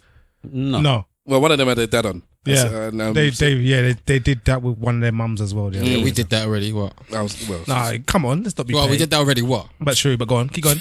One of them is we did twice too. 3 times. Yes, true. Advice podcast. Mm-hmm. So Black Ticular. We give advice and what? I like that. One's called Get the Belt. Yep. We'll talk about beatings next. Over the Bridge podcast, which is talk about old people. I mentioned next. that. None of us have been to Cambridge, just out there. Go on. That's about higher education stuff. That I like that podcast as well. Rice at Home. Yep. Which is about financial literacy. Plug. So it's a good podcast. Say Your Mind, which is Kelechi Okafor's one we spoke about. Plug. So what we do, we talk our mind next. The Counter Attack, which I'm football one. Okay. Plug. And the Creative Juice podcast. Plug. So those are the ones we're up against. How many is that up altogether? So 2, 4, 7? 6, 8, 10. 10. So every podcast top that's 10 up against us, we're an amalgamation of all those podcasts. No, but wait, it's top 10. That's a big thing, man. Because I don't know how many podcasts there are. UK podcasts. Yeah, but then no, bro. Because last year they already had a completely different list of people. I'm just saying top 10. We made top 10. What do you mean? I wonder if there's going to be another podcast award this year. Yeah, every year there are podcast awards. We didn't get enough votes for the isolated podcast awards. Just by a standalone podcast awards, we needed enough votes to be nominated or to be put down. Because that's completely. If you vote for these people, we'll put them up for nominations. This one has been nominated by a panel, and then they put the panel chooses which 10, and then the public vote. I think it's that, and that's what I think I love the most. The fact that a panel has chosen, like. They've curated that list of 10. That's why I think it's such a big achievement. They've sat down and listened and these guys are actually quite like good. We've been put in the conversation with the 10 that, you know what I'm saying to you. So I'm feeling it, man. Yes. Anyways, why are you doing your Robert De Niro face? Let's not rub our dicky wicks too much. We'll say thank you to Screen Nation for putting us up. What is a dicky wick? Penis. Okay. What did you think it was? I have no idea. Your English is fine. Anyways, thank you to Screen Nation for putting us up. Thank you. Thank you for all of you that are voting. Thank you. There will be a link on this podcast as you're listening, wherever you're listening on. You just click into the show notes, and there will be a link there saying "Vote for Us." So you just click there, and you do have to scroll down because there's no individual bit just for the podcast bit. You have to scroll down a bit, find us, click on it, put in your email address, done. Then do it with your other email address, and then your work email address, and your wife's email address, and your mum's email address, and do that. Wonderful. Gaza. All right. Miss her forever, da. So let's say our goodbyes. It's nice to have everyone back on for the first, let's say, proper episode of 2019 with everyone on it. And we're going to get more guests. We're going to get bigger and better throughout the rest of the year. So who's going to say their goodbyes in their church notes? At Big Wahala on Insta, at Big Wahala on Twitter. Everybody send your positivity my way. I haven't had the best start of the year, and I want the year to continue to be good. So I want the listeners to send their positivity towards me. Give him his accolades. Not the accolades, just the positivity. I'm good with that. All right, send them good vibes to Big Wahala. All right, who's next? You can catch me on Instagram, aka Mr. Wolf, Twitter, aka _Mr. Wolf. I've recently watched a trailer called Us or US Us. Us, yeah, Us. It looks quite interesting. It's the same guys that made Jordan Get Peele. Out. Yeah, man. And The same one guy. The same one guy. Okay, yeah, it looks quite interesting, man. Another black film. You know, who's in it? What's the name of this woman? Black Panther girl. Lupita's in it. So something to look forward to. Yeah, something. What's his name? Winston Duke. Winston Duke. What's his name in the film though? Mbako. Yeah, something to look forward to in 2019 in terms of film. Wow, you got in there. So watch the trailer for Us and tell me what you think about the I Got 5 on it remix. Somebody said, how can you make such a happy song sound so scary? But anyways, who's next? Which dreadlock is going next? At Simple Simon FB on Twitter. I don't have Instagrams. Creep on it. This shout out for me is go home, people. Take the opportunity to go home. And I'm riding high. That continent of Africa is a very, very special place that you should definitely experience at least once in your life. If you're sitting there saying, well, I want to go, but I don't know anybody back there. I don't know, I haven't got any friends. I don't know anyone to take me around or whatever. You don't worry about that when you're going to Seychelles and you don't know nobody there. You find your hotel and you go and do your thing. Do the same thing with Africa. I'm not telling you which country to go to, but you have to go. Yeah. Don't say that. One time. Because there was one woman at the church that I went to on New Year's Eve. And she was like, they were talking about things that they were thankful for the year. And she was like, I'm thankful because I went to Zambia and my promised land. If you saw the way I looked at this woman, I said, which promised land is this now? That's what they said, the ancestors said before, and they went to go steal things. Don't send them there. He's talking about his own people, man. They're English whites. No, simple though. I'm just saying, innit? Don't send them there. He's not sending them there, man. He's sending his people there. When you mentioned that thing about going home, I've had to MOT the car. Yeah. And the mechanic I go to, or I used to go to, like I said, sorry. Like I said, coming from East, we had a proper mechanic. But now I live up in the sticks. I've had to find a new one.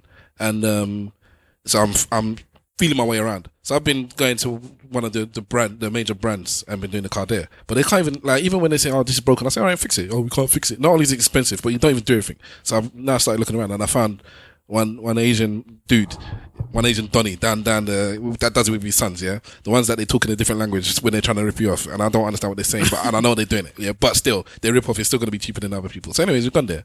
And his service car is a multi-lit. So as I've gone back, he said, but you need to just sort a couple of these things out, yeah? It passes, but just sort these out.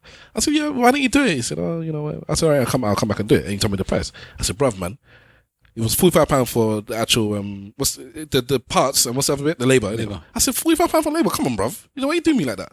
I said, I've been going to this one down there, and I told him, he said, I've come to you because I know because you didn't even give me a receipt for this. I know you're not charging VAT, yeah, you're saving your money. He said, which one you go to? I said, the one over there, this one? I said, no. Oh, that one. He said, yeah. So let's just say Quick Fit, for instance. It's not Quick Fit, but let's say that. Oh, Quick Fit, yeah. Yeah, they're white people, man. They don't talk to like we do. I said, that's what he said, this Asian old man. I said, exactly, uncle, bruv. You need to sue me out. He said, don't worry, I'll come back and sue you. I said, yes, we have an understanding. I said, later on, uncle. Let's come back and see if he sorts you out first before you give this understanding. I told him, listen, I got 2 cars. I got my brother-in-law that's down there. I said, we're all looking for a nice mechanic. You sort me out and I'll bring them, innit? But if you want to be trying to rip me off, like any Joe Blogs, then I'll find somebody else. As soon as he left him, bloody Martro.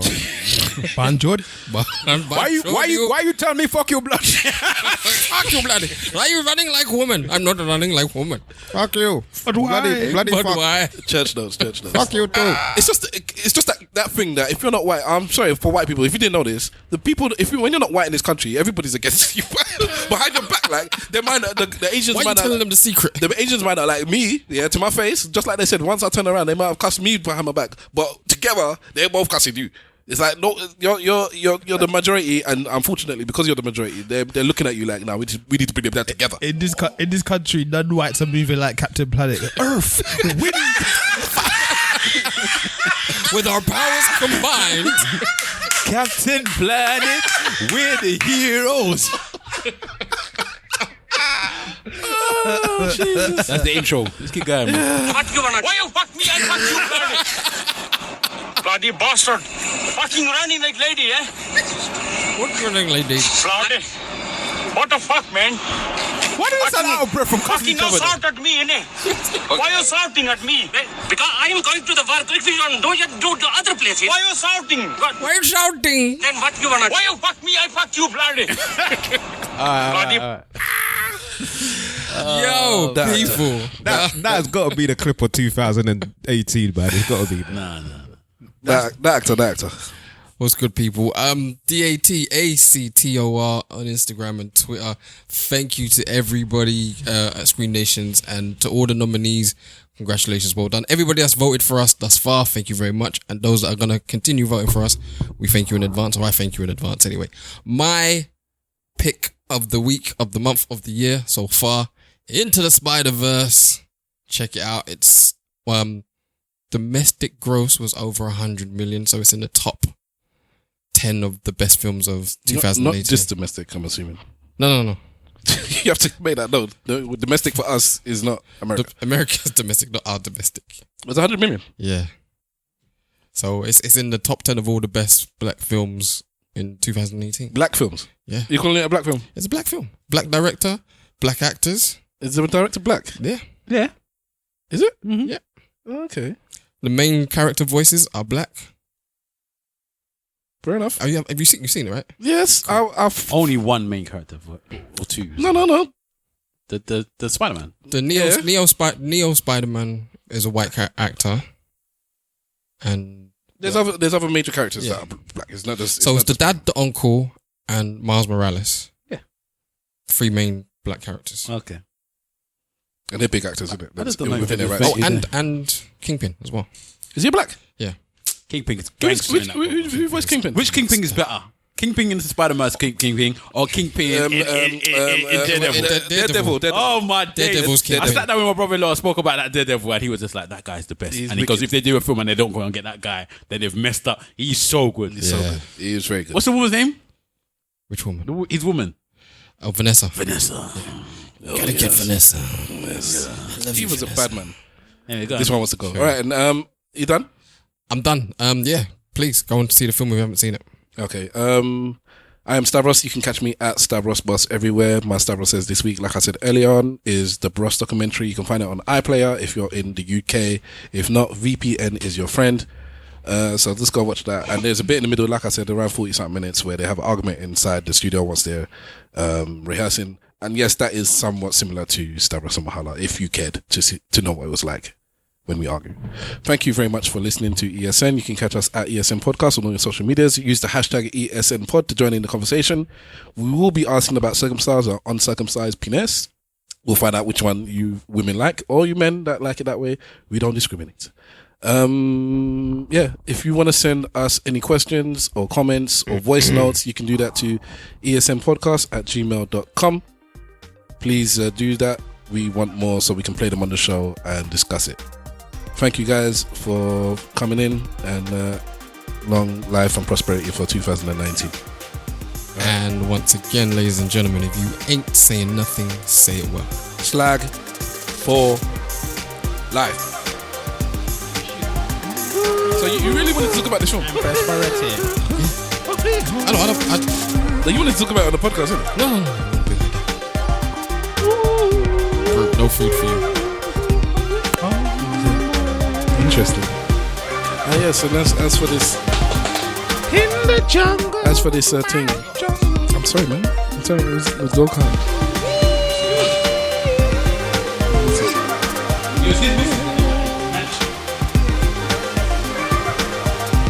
Oh, okay. I see. All right. I know that better. You guys do. No, it's cool. They were bowling up. About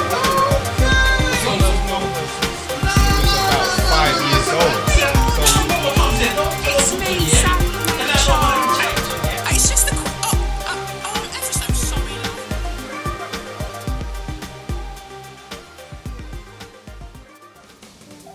Hey, all you Planeteers at home. Remember, turn off the faucet between usages and recycle those plastics. Or else... I'll turn you into a fucking tree. Captain Planet, motherfucker.